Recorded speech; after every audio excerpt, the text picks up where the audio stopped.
Hello everybody and welcome to Next Toppers. My name is Tapur Omar, your chemistry educator, your Miss Exception and मैं आ चुकी एक नए video के one shot के साथ which is Biomolecules. Biomolecules एक ऐसा चैप्टर है जो कि बोर्ड्स में टोटल 7 मार्क्स का पूछा जाता है और ये 7 मार्क्स बिलीव मी बहुत आसानी से आपको मिल जाएंगे। बस आपको इसके टॉपिक्स को बहुत अच्छे से समझना है और इनफैक्ट हो पाए तो बाद में इस वीडियो के बाद इसके कुछ पीवाईक्यू जरूर लगा लेना। बहुत एक्सपेक्टेड क्वेश्चंस रहते हैं, बहुत ही ज्यादा रिपीटेड क्वेश्चंस रहते हैं, तो ये 7 नंबर तो आप जरूर से घर ले आओगे। Let's get started with the chapter now. पहले बायोमोलिक्यूल्स का मतलब समझो। बायो मतलब बायोलॉजी है ना, मतलब हमारी लिविंग ऑर्गेनिज्म से रिलेटेड कोई बात हो रही है ना। और मॉलिक्यूल्स क्या है भाई, केमिस्ट्री में आ गई ये तो हम, है ना। केमिकल बॉन्ड्स, ये सारी चीजें जो आ गई ये मॉलिक्यूल्स अपने हो गए, या बोल लो केमिस्ट्री के ब्रांच में हो गए। तो बायो केमिस्ट्री एक ब्रांच है केमिस्ट्री की जिसमें एक चीज पढ़ने जा रहे हैं हम, बायोमोलिक्यूल्स। ठीक है, तो ये बायोमोलिक्यूल्स होते क्या है? बायोमोलिक्यूल जैसा कि नाम बता रहा है, अभी मैंने आपको समझाया, एक केमिकल कंपाउंड होता है। बायोमोलिक्यूल क्या होता है? एक केमिकल कंपाउंड होता है जो हर एक लिविंग ऑर्गेनिज्म में पाया जरूर जाता है। जैसे कि आपने बचपन की क्लास में एटम्स के बारे में पढ़ा है, बिल्डिंग ब्लॉक ऑफ मैटर होते हैं एटम, वैसे ही बायोमोलिक्यूल्स होते हैं। एक ह्यूमन बॉडी जो अलाइव है, अगर हम आज जिंदा है तो हम क्यों, ये हमारी बॉडी के अंदर क्या सारी रिएक्शंस हो रही है, ये सारी चीजें जो हो रही है या जो कर रहे हैं वो हमारे बायोमोलिक्यूल्स होते हैं।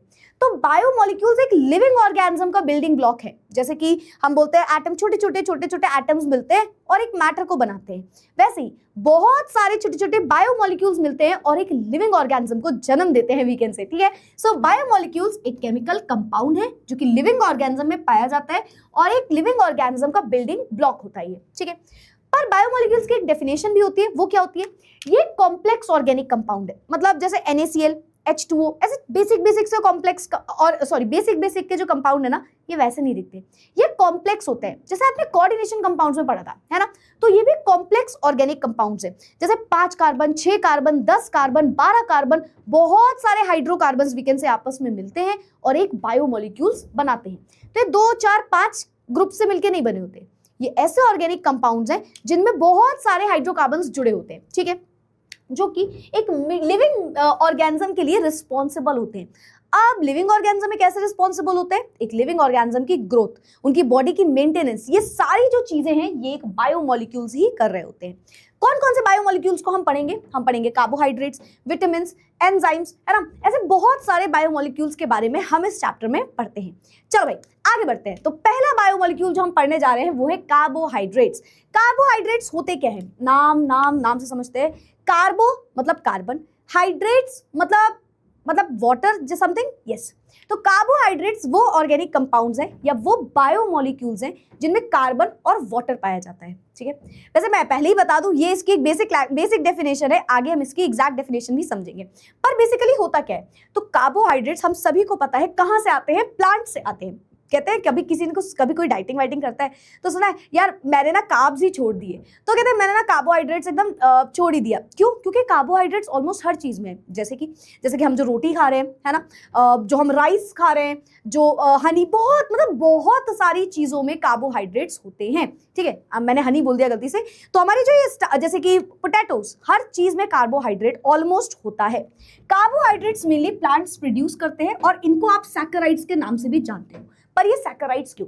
तो अभी मैंने एक एग्जांपल दिया कि डाइटिंग वाले लोग बोलते हैं कि यार मैं ना ये नहीं खा रहा हूं, मैंने कार्ब्स छोड़ दिया, तो उसका रीजन क्या होता है? कार्बोहाइड्रेट्स को हम सैकराइड्स भी बोलते हैं। क्यों? क्योंकि इनका स्वीट टेस्ट होता है। ऐसा जरूरी नहीं है सिर्फ जिसका टेस्ट स्वीट हो वो स्वीट है। मतलब सुना है कभी ये चीज कि यार शुगर कट कर दी, पर शुगर कट एग्जैक्टली कैसे कर सकते हो? सिर्फ पेस्ट्री में, केक में, या आप सोच रहे हो आइसक्रीम में। शुगर तो ऑलमोस्ट हर खाने की चीज में है ना। रोटी में भी शुगर है, ऐसे तो अपने चावल में भी शुगर है ना। कम अमाउंट में है, किसी में ज्यादा अमाउंट में है, तो ये सब अलग चीज है, लेकिन शुगर ऑलमोस्ट हर चीज में प्रेजेंट है। तो सैकराइड्स कार्बोहाइड्रेट्स को बोला जाता है। सैकराइड्स वर्ड कहां से आया? इसका मीनिंग ही होता है स्वीट। तो क्योंकि कार्बोहाइड्रेट्स जनरली स्वीट टेस्ट के होते हैं, और you can use the word mainly और मोस्टली। ये क्या सेंस है मैम? बताती हूँ। सारे कार्बोहाइड्रेट स्वीट टेस्ट क्यों? ये जरूरी नहीं है, तो ये चीज याद रखना। ज्यादातर कार्बोहाइड्रेट्स, या बोल लो बहुत ज्यादातर कार्बोहाइड्रेट स्वीट टेस्ट के होते हैं, इसीलिए ये नाम है सैकराइड्स। अच्छा, कार्बोहाइड्रेट्स किसमें? एज आई सेड, शुगर में, ग्लूकोज, फ्रक्टोज, स्टार्च, सेल्यूलोज, हर चीज में ये सारे के सारे हमारे सबसे इंपॉर्टेंट कार्बोहाइड्रेट्स होते हैं, है ना। लैक्टोज हो गया, ये सारे कार्बोहाइड्रेट्स होते हैं। कार्बोहाइड्रेट्स ऑर्गेनिक कंपाउंड्स है, अभी अभी हमने बात करी, ये कार्बन, हाइड्रोजन और ऑक्सीजन से मिलकर बने होते हैं, ठीक है। तो कार्बोहाइड्रेट्स नाम से समझ में आया, कार्बो मतलब कार्बन और हाइड्रेट मतलब वाटर, जिसमें हाइड्रोजन और ऑक्सीजन होता है। तो कार्बोहाइड्रेट्स किससे मिलकर बने हैं? कार्बन, हाइड्रोजन, ऑक्सीजन से, ठीक है। कार्बोहाइड्रेट्स का एक बहुत जनरल फॉर्मूला था जो कि ओल्ड कॉन्सेप्ट की तरह से माना जाता था, वो था CxH2O। क्या था? CxH2O।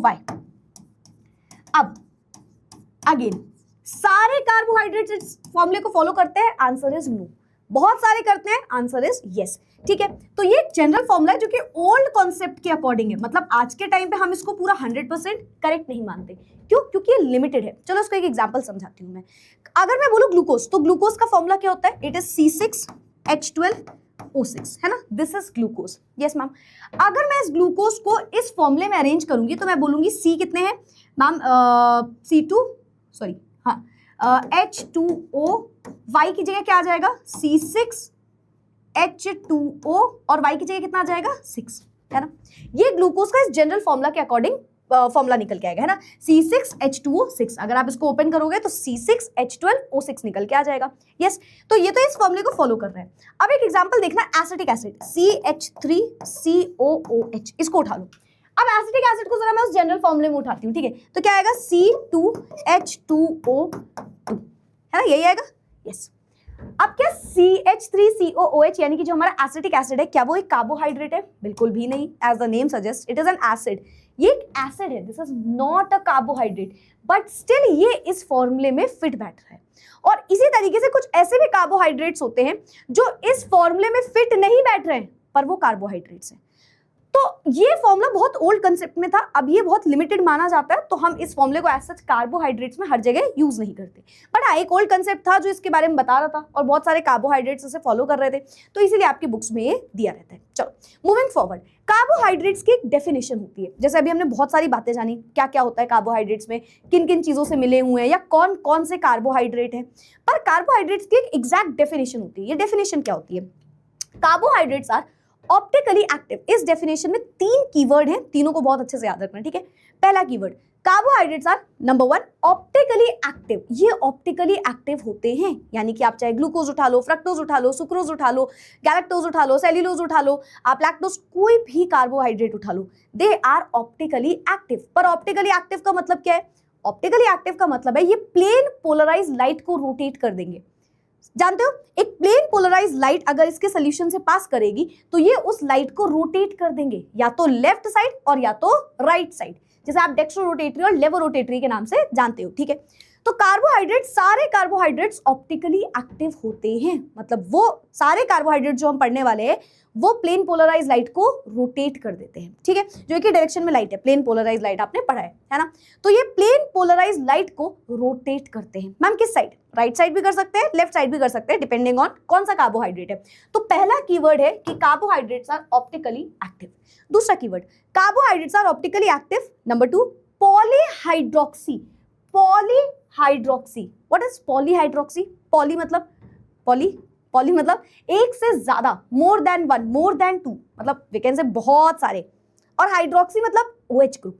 तो कार्बोहाइड्रेट्स जो होते हैं, चाहे कोई भी कार्बोहाइड्रेट्स ले लो जो अभी हम इतनी देर से सुन रहे हैं, उन सभी में बहुत सारे हाइड्रोक्सी ग्रुप प्रेजेंट होते हैं, मतलब OH ग्रुप बहुत सारे प्रेजेंट होते हैं, ठीक है। अब तीसरा कीवर्ड क्या है कि जो कार्बोहाइड्रेट्स होते हैं ना, ये या तो एल्डिहाइड होते हैं और या तो कीटोन वाले ग्रुप होते हैं इनमें, या तो एल्डिहाइड वाले ग्रुप होते हैं इनमें और या तो कीटोन वाले ग्रुप होते हैं। तो क्या हम सबको समराइज कर दें? चलो, carbohydrates are optically active, polyhydroxy या तो एल्डिहाइड या फिर पॉलीहाइड्रोक्सी कीटोन, और या फिर हम बोल सकते हैं कोई ऐसे कंपाउंड जो हाइड्रोलिसिस जब करेंगे तो ऐसे हमें कंपाउंड देंगे, ठीक है। इस लाइन का मतलब अभी हम सुक्रोज के एग्जांपल से भी समझेंगे। चलो, तो ग्लूकोज, फ्रक्टोज, एथ्रोज, राइबोज, सेल्यूलोज, बहुत सारे कार्बोहाइड्रेट्स हमारे पास होते हैं। चलो, अब आते हैं कार्बोहाइड्रेट्स के क्लासिफिकेशन को। अगर हम कार्बोहाइड्रेट्स को तोड़ेंगे तो ये 3 कैटेगरी में क्लासिफाई होते हैं। यहाँ पे 4 कैटेगरी लिखी है, उसका मतलब मैं समझाऊंगी यहाँ पे क्यों ऐसा लिखा है। कार्बोहाइड्रेट्स टोटल 3 कैटेगरी में टूटते हैं। नंबर 1 होता है हमारे पास मोनोसैकेराइड, नंबर 2 होता है हमारे पास ओलिगोसैकेराइड एंड नंबर 3 होता है हमारे पास पॉलीसैकेराइड। तो मोनोसैकेराइड, ओलिगोसैकेराइड और पॉलीसैकेराइड। चलो समझते हैं। मोनोसैकेराइड, मोनो मतलब 1, और सैकराइड मतलब कार्बोहाइड्रेट, क्योंकि शुगर टेस्ट के होते हैं, ठीक है। तो जिनमें एक शुगर मॉलिक्यूल हो केवल, उसे आप बोलते हो मोनोसैकेराइड। अच्छा, ये क्लासिफिकेशन पता है किसके बेसिस पे कर रहे हो? हाइड्रोलिसिस के बेसिस पे, on the basis of hydrolysis. Hydrolysis मतलब अगर मैं एक कार्बोहाइड्रेट उठाऊं और उसको हाइड्रोलाइज कर दूं, मतलब पानी के प्रेजेंस में तोड़ने की कोशिश करूं, तो जो रिजल्ट आ रहा है उसके बेसिस पे आपने ये कैटेगरी लिखी हुई है, ठीक है। चलो, तो पहली कैटेगरी मोनोसैकेराइड। मोनो मतलब जैसे बताया 1, तो ऐसे सैकेराइड जो खुद ही सिंगल मॉलिक्यूल में है, मतलब ऐसे सैकेराइड जो एक शुगर का मॉलिक्यूल है, तो इसको जब आप हाइड्रोलाइज करोगे, हाइड्रोलाइज मतलब पानी के प्रेजेंस में तोड़ोगे, तो ये फर्दर और कोई ग्रुप बनाएगा ही नहीं, क्योंकि खुद ही सिंगल यूनिट है। तो ऐसे सैकेराइड्स को आप बोलते हो मोनोसैकेराइड, जो खुद एक सिंगल यूनिट वाले सैकेराइड्स हैं, सिंगल शुगर मॉलिक्यूल है, एंड इनको हाइड्रोलाइज करने पे हमें कोई फर्दर कार्बोहाइड्रेट नहीं मिल रहा, ये होते हैं monosaccharide. For example glucose, fructose, galactose. अगर आप ग्लूकोज को तोड़ोगे तो ये किसी फर्दर और ग्रुप्स में नहीं टूटेगा, क्योंकि ये सबसे छोटा एक खुद का शुगर मॉलिक्यूल है ग्लूकोज। C6H12O6 को तोड़ के C1H1O1 ऐसे कुछ नहीं मिलता, इट इज C6H12O6 ओनली। तो हाइड्रोलाइज करेंगे अगर हम पानी के प्रेजेंस में तोड़ेंगे तो ये नहीं टूटेगा। मोनोसैकेराइड खुद ही एक सिंगल यूनिट है, मोनोसैकेराइड। बहुत लोग इसको गलत समझते हैं, वो सोचते हैं मतलब ऐसे आप याद कर लेते हैं कई बार कि यार मोनो मतलब, क्योंकि बाकी की कैटेगरी में वही होने वाला है, तो बोलेंगे हाइड्रोलाइज करेंगे एक शुगर मॉलिक्यूल मिलेगा, नहीं, वो खुद ही सिंगल यूनिट ऑफ मॉलिक्यूल है, ठीक है। सो ये होते हैं हमारे मोनोसैकेराइड। चलो अब आते हैं ओलिगोसैकेराइड में। पर मैम आप बार बार इसको क्यों छोड़ दे रहे हो? हाँ, अब तो आदत सी है मुझको, ये बेचारा ऐसे बोल रहा होगा। नहीं, एक्चुअली डायसैकेराइड जो है वो ओलिगोसैकेराइड की कैटेगरी में ही आता है। चलो पहले ओलिगो समझते हैं। ओलिगोसैकेराइड्स हमारे वो सैकेराइड्स होते हैं जिनका जब हम हाइड्रोलिसिस कर दें, पानी के प्रेजेंस में अगर मैं इनको तोड़ दूंगी, तो वो 2 से लेकर के 10 शुगर मॉलिक्यूल्स हमें बना के देते हैं, सिंगल कार्बोहाइड्रेट्स हमें बना के देते हैं, उन्हें आप बोलते हो ओलिगोसैकेराइड्स। अब ओलिगोसैकेराइड, अगर मैंने कोई एक ओलिगोसैकेराइड लिया, मैम ने क्या बात यूज करी, 2 से लेकर के 10 मॉलिक्यूल्स आपको इसमें मिलेंगे, 2 to 10 शुगर मॉलिक्यूल्स हमें इसमें मिलते हैं, तो हम बोलते हैं ओलिगोसैकेराइड, ठीक है। जैसे फॉर एग्जांपल, अगर मुझे किसी एक ओलिगोसैकेराइड मैंने उठाया और मैंने उसको तोड़ दिया, तो कैसे तोड़ा? पानी के प्रेजेंस में, ठीक है, हाइड्रोलाइज किया, तो उसको तोड़ने पे मुझे क्या मिलेगा? मुझे 2 या 2 से ज्यादा भी क्या मिलेंगे? सैकेराइड मिलेंगे, ठीक। अब सपोज मैंने उसको जब ब्रेक किया तो मुझे केवल 2 सैकेराइड्स मिले, तो उसका नाम होता है डायसैकेराइड। तो डायसैकेराइड ओलिगो की कैटेगरी में ही आता है, पर ओलिगोसैकेराइड में सबसे इंपॉर्टेंट डायसैकेराइड है, इसलिए उसको एक अलग तरीके से यहाँ पे मेंशन किया गया है। लेकिन याद रखना, ओलिगोसैकेराइड के अंदर ही डायसैकेराइड आता है। अच्छा, मतलब मैम आप ये कह रहे हो, अगर मैंने एक शुगर मॉलिक्यूल लिया, कोई भी ओलिगोसैकेराइड लिया, तोड़ा, पानी के प्रेजेंस में हाइड्रोलाइज किया, वी कैन से, तो मैम उसने हमें 3 सैकेराइड सपोज दे दिए, तो क्या वो ट्राइसैकेराइड हो गया?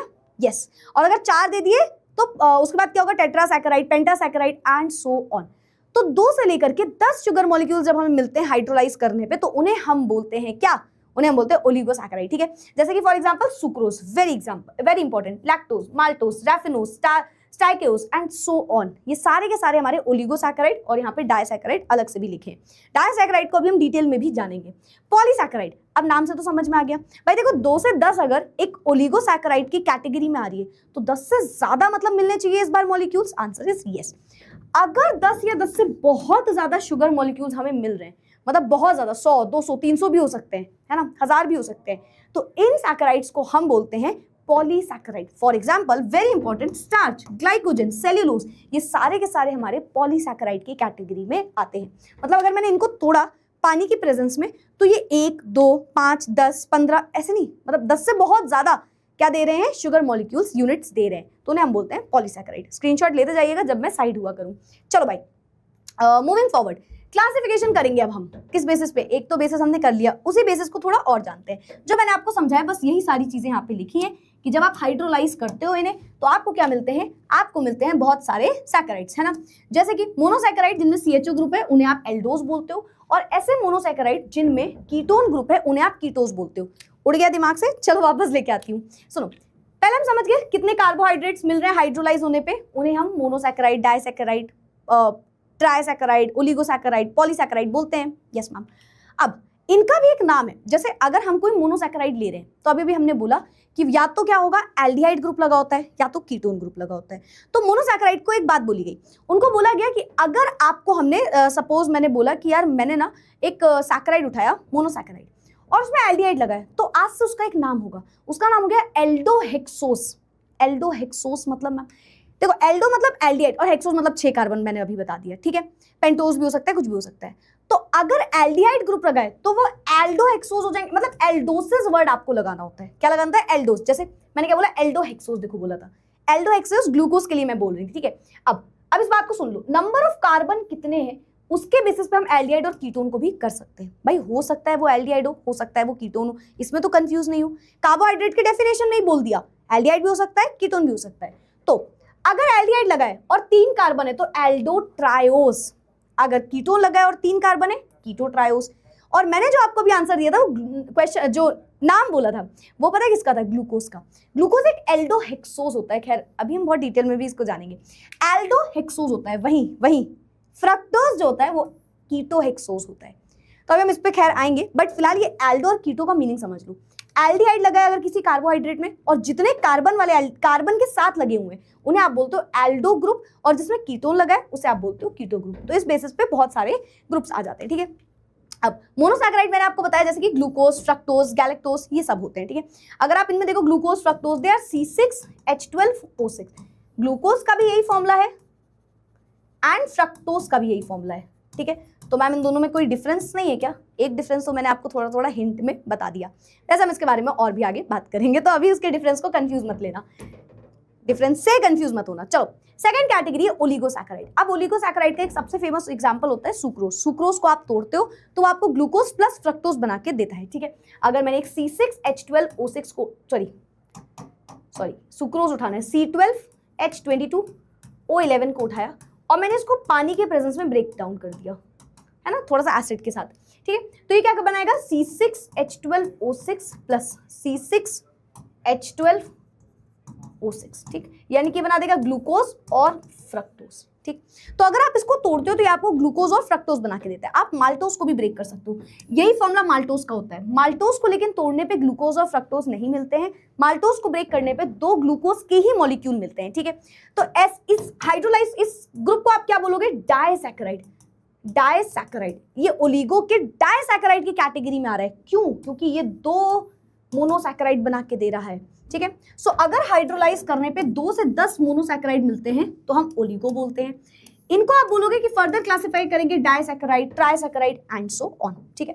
अगर हाइड्रोलाइज करने पे 2 यूनिट मुझे मोनोसैकेराइड की मिल गई तो उन्हें हम बोलते हैं कि वो डायसैकेराइड हैं, और इनके बारे में ही आप डिटेल में पढ़ोगे। कौन से? एक होता है सुक्रोज, एक होता है माल्टोज और एक होता है लैक्टोज। तीनों ही डायसैकेराइड है और इन तीनों को आप अभी डिटेल में जानोगे, ठीक है।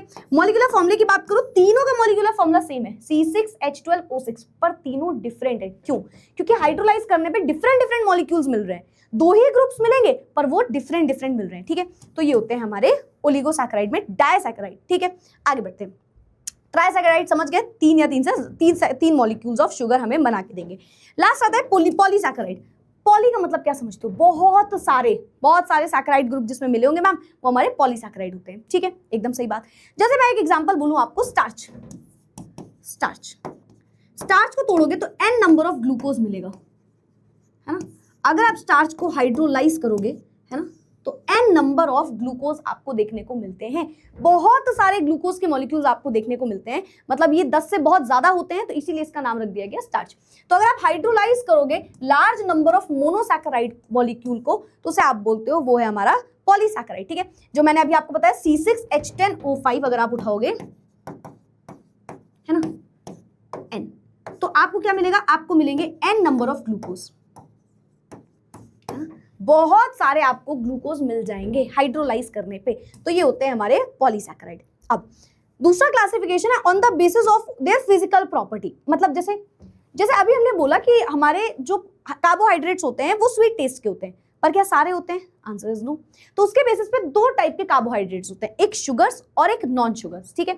शुगर्स क्या होते हैं? ये कलरलेस होते हैं, क्रिस्टलाइन सॉलिड स्टेट में होते हैं, स्वीट टेस्ट के होते हैं और पानी में सॉल्युबल होते हैं, ठीक है। और इनका मेल्टिंग पॉइंट काफी शार्प होता है, जैसे कि glucose, fructose, sucrose, maltose etcetera. वही अगर हम बात करते हैं इनके नॉन शुगर्स की, तो ये भी कलरलेस होते हैं पर ये टेस्टलेस होते हैं, because they are non sugar, sweet taste के नहीं होते। ये अमॉर्फस सॉलिड में पाए जाते हैं और ये थोड़े थोड़े पानी में घुल जाते हैं, स्पैरिंगली सॉल्युबल होते हैं, जैसे कि starch, cellulose, dextrin, glycogen etcetera. इनका मेल्टिंग पॉइंट बहुत ज्यादा शार्प नहीं होता। इसी के साथ साथ एक और कैटेगरी आती है, वो होती है रिड्यूसिंग और नॉन रिड्यूसिंग कार्बोहाइड्रेट्स। नाम से बताओ, रिड्यूसिंग मतलब रिड्यूस कर देंगे, और नॉन रिड्यूसिंग मतलब रिड्यूस नहीं कर पाएंगे। तो they are reducing and non reducing carbohydrates.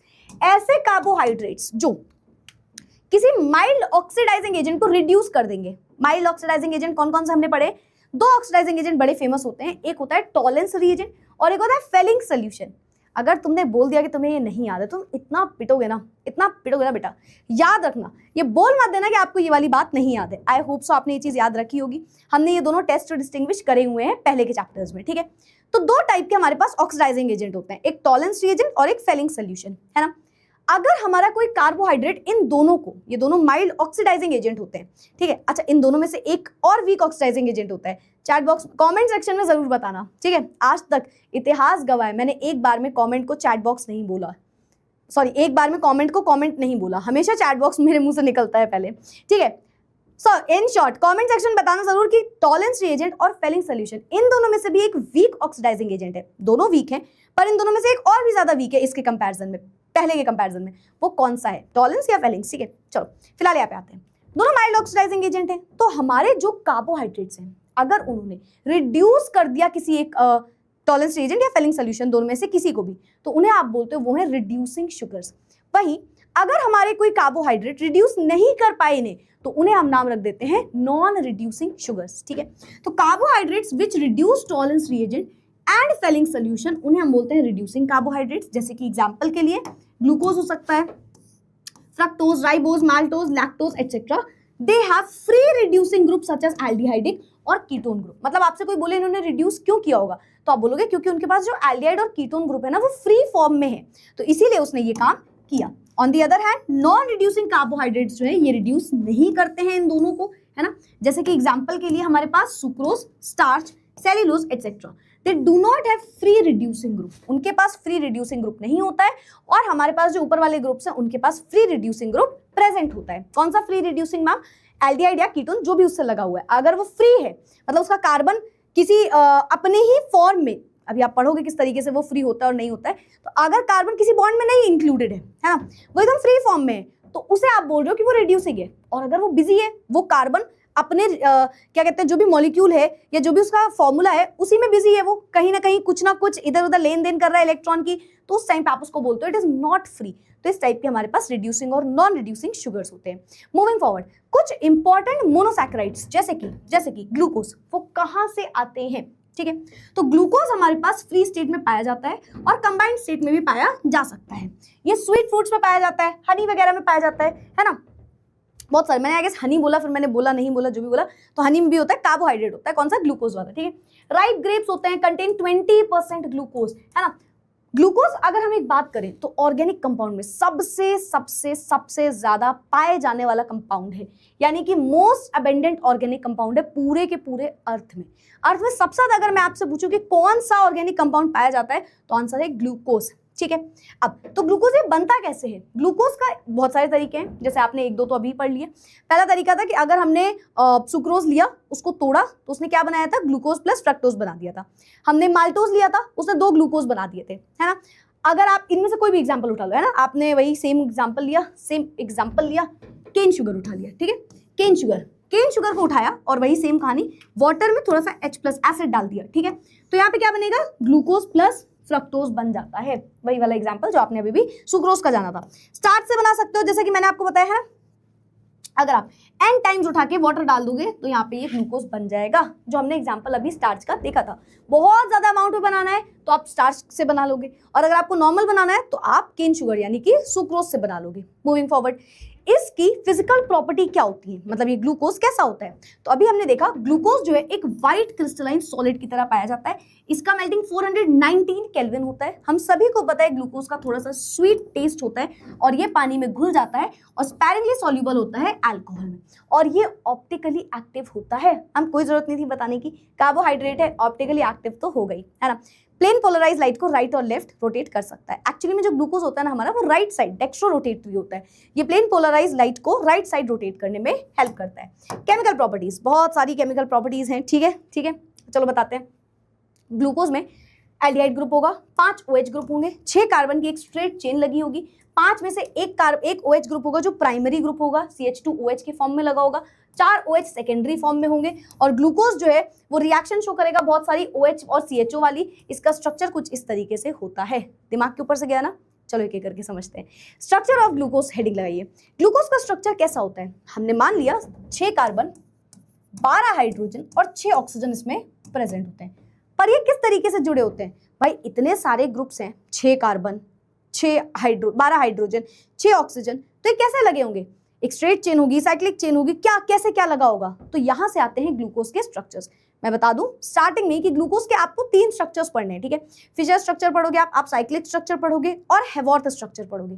तो ग्लूकोज के कई सारे स्ट्रक्चर पढ़ने जा रहे हो, पर ये जो भी स्ट्रक्चर पढ़ोगे वो कहां से आ रहे हैं? मतलब किसने बताया कि ये होगा? आप बोल रहे हो ऐसी चेन में लगा दो, वैसे एक सीधे लाइन बना दो, तो ये कैसे पता चल रहा है? तो उसके लिए हम कुछ केमिकल प्रॉपर्टीज देखते हैं, केमिकल रिएक्शंस देखते हैं, जिससे बोर्ड में क्वेश्चन बहुत बार पूछा जाता है, ठीक है? चलो तो ध्यान से सुनना। सबसे पहले ग्लूकोज एक एल्डोहेक्सोज है, जो मैंने आपको बताया।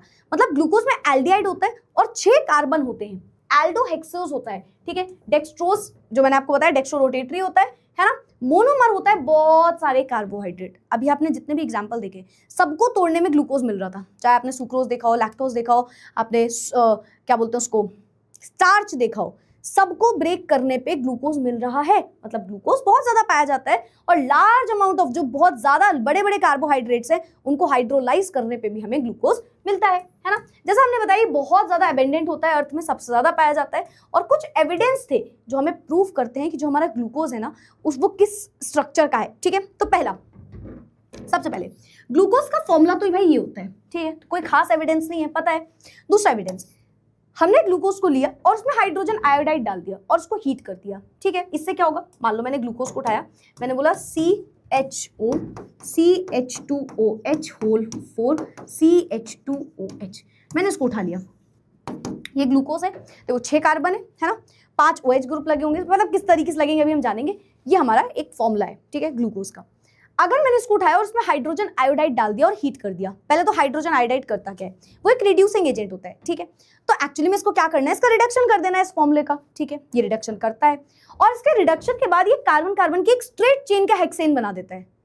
एक सेकेंड मैम, वापस से इसने रिड्यूस किया, इसको रिड्यूस किया हाइड्रोजन आयोडाइड ने। मैंने बोला इसमें मैंने हाइड्रोजन आयोडाइड डाल दिया, HI ऐड कर दिया, ठीक? और रिएक्शन करा दी हीट करने के बाद। अब इस रिएक्शन में हुआ क्या? मुझे 1 2 3 4 5 6 ये मिल गया। हाइड्रोजन जोड़ लेना अपने आप, ठीक है? तो मैंने बोला यहाँ पे C6H12 मिल गया, विच मीन्स हेक्सेन मिल गया। यस। अब इससे क्या लेना देना था मैम? यहाँ पे एक एविडेंस, ये प्रूफ है किसी चीज का। अगर मैंने हाइड्रोजन आयोडाइड डाला था तो उसका काम था सिर्फ और सिर्फ इसको क्या करना, इसको सिर्फ और सिर्फ रिड्यूस कर देना, है ना? क्योंकि वो रिड्यूसिंग एजेंट था। बट इसने रिड्यूस करने के बाद एक स्ट्रेट चेन में हेक्सेन दे दिया, वो तो इसका काम नहीं था। तो इसका मतलब है जो ग्लूकोज है वो एक स्ट्रेट चेन में 6 कार्बन से मिलके बना है। तो इससे हमें क्या पता चलता है? On prolonged heating it forms hexane, suggesting that all the 6 carbon atoms are linked in a straight chain. मतलब इतना तो कंफर्म है कि ग्लूकोज जो है ये एक स्ट्रेट चेन में लगा हुआ कार्बन है। अच्छा मैम, ऐसे आपने क्यों लिखा था पहले? क्योंकि हमें नहीं पता था ये स्ट्रेट चेन में है, ठीक है? तो हम जो भी एविडेंस निकाल रहे हैं वो इस तरीके से निकाल रहे हैं। बट अब हमें प्रूव हो गया कि भाई ग्लूकोज कुछ इस तरीके से एक स्ट्रेट चेन में लगा होता है, ठीक है? दूसरा अगर मैंने इसी ग्लूकोज को उठाया, इसे हाइड्रोक्सिल अमाइन से रिएक्ट करा दिया, मतलब NH2OH से रिएक्ट करा दिया, तो ये ऑक्साइन बनाना चाहिए, है ना? ऑक्साइन, तो ये इस तरीके से हमारे ग्रुप बना रहा है। अगर मैंने हाइड्रोजन साइनाइड से रिएक्ट कर दिया तो ये साइनाइड ग्रुप बना रहा है। पर इससे क्या लेना देना था? अच्छा एक बात बताओ, मैंने अगर कोई कार्बोनिल ग्रुप उठाया, ठीक है? कार्बोनिल मतलब जिसमें C डबल बॉन्ड O है, जैसे कि एल्डिहाइड हो गया, कीटोन हो गया, कार्बोक्सिलिक एसिड हो गया। अगर आप इनको रिएक्ट कराते थे हाइड्रोक्सिल अमीन से, मतलब NH2OH से, तो वो क्या करते थे? वो ऑक्साइन प्रोड्यूस करते थे, है ना? साइनाइड से रिएक्ट कराते थे, साइनोहाइड्रेन्स बनाते थे। तो ये रिएक्शन तो वो वाले ग्रुप्स दिखाते थे जिनमें C डबल बॉन्ड O होता था। तो क्या ग्लूकोज में भी है? यस। यहां से यार क्या एविडेंस मिला हमें? इस रिएक्शन से हमें ये एविडेंस मिला, ये प्रूफ मिला कि यार ये जो ग्लूकोज है ना अपना, ये जो ग्लूकोज है ना, ये कैसा है? इसमें C डबल बॉन्ड O है। अब C डबल बॉन्ड O तो मैम बहुत सारे ग्रुप में होता है, अमाइड्स में होता है, अमाइड्स में होता है ना? क्या बोलते हैं, एसाइल ग्रुप में होता है, ऐसा जैसा अभी बताया, aldehyde, ketone, carboxylic acid. C double bond O तो हर एक में प्रेजेंट है, तो कौन सा C डबल बॉन्ड O? वो हम आगे एविडेंस में निकालेंगे। अब बार बार ये मत बोलना मैम आगे ही सारी चीजें पढ़ेंगे क्या? नेक्स्ट स्लाइड में बेटा, नेक्स्ट स्लाइड में, ठीक है? फिलहाल हमने क्या बोला, हमने बोला कि ग्लूकोज को अगर मैंने रिएक्ट कराया हाइड्रोक्सिल अमीन से तो उसने ऑक्साइन बना लिया, और ये काम वही वाले ग्रुप कर पाते हैं जिनके पास C double bond O present होता है। ठीक है, साइनाइड से रिएक्ट कराया, साइनोहाइड्रोजन बना लिया। यहां से ये पता चला, कंफर्म हो गया कि जो प्रेजेंस है कार्बोनिल ग्रुप की वो ग्लूकोज में प्रेजेंट है, मतलब ग्लूकोज में C double bond O present है। ठीक है, तो ये इस रिएक्शन से पता चल गया। अब ये C डबल बॉन्ड O कौन सा वाला है, तो ये इस रिएक्शन में आप देखोगे। देखो, अगर मैंने ग्लूकोज उठाया और उसको ब्रोमीन वाटर से पास करा दिया, ब्रोमीन वाटर क्या होता है, अगेन माइल्ड ऑक्सीडाइजिंग एजेंट होता है हमारा, है ना। अगर मैंने ग्लूकोज को एक mild oxidising agent, weak oxidising agent से पास कराया तो उसने क्या बना दिया, ग्लूकोनिक एसिड बना दिया। ठीक है, अब मेरी बात को ध्यान सुनना, हमने एल्डिहाइड कीटोन कार्बोक्सिलिक एसिड पढ़ा है। हाँ जी मैम, एल्डिहाइड को अगर मैं किसी माइल्ड ऑक्सीडाइजिंग एजेंट से पास कराती हूँ तो वो क्या बनता था, कार्बोक्सिलिक एसिड। सबको पता है यार, अल्कोहल को ऑक्सीडाइज करोगे एल्डिहाइड, एल्डिहाइड को ऑक्सीडाइज करोगे कार्बोक्सिलिक एसिड, है ना। Yes ma'am. अच्छा, लेकिन कीटोन के साथ भी तो मैम ये होता था, बिल्कुल होता था, पर कीटोन के लिए हमें एक स्ट्रॉन्ग ऑक्सीडाइजिंग एजेंट लेना पड़ता था। किसी माइल्ड ऑक्सीडाइजिंग एजेंट से कीटोन थोड़ी ऑक्सीडाइज होता है। तो यहाँ पे ये कंफर्म हो गया कि जो इस रिएक्शन में कार्बोनिल ग्रुप था ना, वो कीटोन या कोई और नहीं, वो एल्डिहाइड ग्रुप था। ठीक है, ग्लूकोज ऑक्सीडाइज हो जाता है, 6 कार्बन कार्बोक्सिलिक एसिड बनाता है, और इस रिएक्शन में माइल्ड ऑक्सीडाइजिंग एजेंट को यूज कर रहे होते हैं। और इससे क्या इंडिकेट होता है या क्या प्रूफ होता है कि ग्लूकोज के पास एल्डिहाइड ग्रुप प्रेजेंट है। ब्रोमीन वाटर डाला तो उसने सेकेरिक एसिड बना लिया, ग्लूकोनिक एसिड बना लिया। ग्लूकोनिक एसिड एक कार्बोक्सिलिक एसिड है, यानी कि अगर हमारा ये ग्रुप ऑक्सीडाइज हो गया इससे, तो ये तो कंफर्म है इसमें कीटोन ना होते हुए एल्डिहाइड प्रेजेंट है। ठीक है, कीटोन होता तो एक स्ट्रॉन्ग ऑक्सीडाइजिंग एजेंट से ही केवल ऑक्सीडाइज होता। ठीक है, अगली रिएक्शन क्या है, अगली रिएक्शन कह रहा है कि अगर मैंने एसिटाइलेशन करा दिया। अच्छा, एसिटाइलेशन का पहले मतलब समझो अगेन। मैंने किसी ग्रुप को उठाया, सपोज मैंने किसी एल्डिहाइड को उठाया और मुझे उसका एसिटाइलेशन कराना है। एसिटाइलेशन किस में होता है, एसिटाइलेशन का मतलब क्या होता है, मैंने OH किसी पर्टिकुलर XYZ में OH लगा हुआ है। ठीक है, तो मैंने इसका एसिटाइलेशन करा दिया, मतलब मैंने इसको रिएक्ट करा दिया COCH3 इस ग्रुप से, एसाइल ग्रुप से। ठीक है, यहाँ पे कुछ भी लगा हो सकता है, यहाँ पे X लगा हो सकता है, Y लगा हो सकता है। ठीक है, तो ये क्या होगा, ये इस तरीके से टूटता है ना, ये इस तरीके से टूटता है, और इसका ये वाला ग्रुप इस ऑक्सीजन के साथ जाके लग जाता है। तो जो फॉर्मेशन होता है वो हमारा फॉर्मेशन हो जाता है किसी एसीटेट का। ठीक है, जब हमने ग्लूकोज से ये रिएक्शन कराई तो हमने देखा पेंटा एसीटेट मिला। क्या मिला, पेंटा एसीटेट, 5 कार्बन वाला एसीटेट मिला। मतलब ये जो CH3CO ग्रुप है ना, ये 5 कार्बन से जाके जुड़ा। अब आप मुझे बताओ इससे क्या प्रूफ हुआ होगा, इससे ये प्रूफ हुआ होगा मैम कि 5 OH ग्रुप है। सोचो, जितना OH ग्रुप होगा, जितना भी OH ग्रुप होगा, है ना, उतने ही तो एसीटेट जाके लगेंगे। भाई एक हाइड्रोजन निकलता है और एक एसीटेट अंदर आता है, फिर एक हाइड्रोजन निकलता है, फिर एसीटेट अंदर आता है, और हमने बोला हमें पेंटा एसीटेट मिल रहा है। मतलब मैंने जो ग्लूकोज का स्ट्रक्चर उठाया था, CHO CH2OH होल 4 CHOH, है ना, इसको मैंने रिएक्ट कराया तो इससे पेंटा एसीटेट बनाया। पेंटा एसीटेट मतलब यहाँ तो नहीं आएगा, यहाँ पे लिखती हूँ, जैसे कि CHO CH2O। अब इस O के साथ जाके ये लग जाएगा, क्या लग जाएगा मैम, COCH3, और होल पे 4 लगा हुआ था, लगा दिया, और नीचे CHOH, एक और CHOH है तो CHO double bond O CH3, तो 4 और 1 5 एसीटेट ग्रुप अंदर आ गए, पेंटा एसीटेट बन गया। कंफर्म्ड है मैम, एकदम लिख के ले लो आप, इसके अंदर 5 OH ग्रुप प्रेजेंट हैं। यही यहाँ पे आपको प्रूफ किया जाएगा।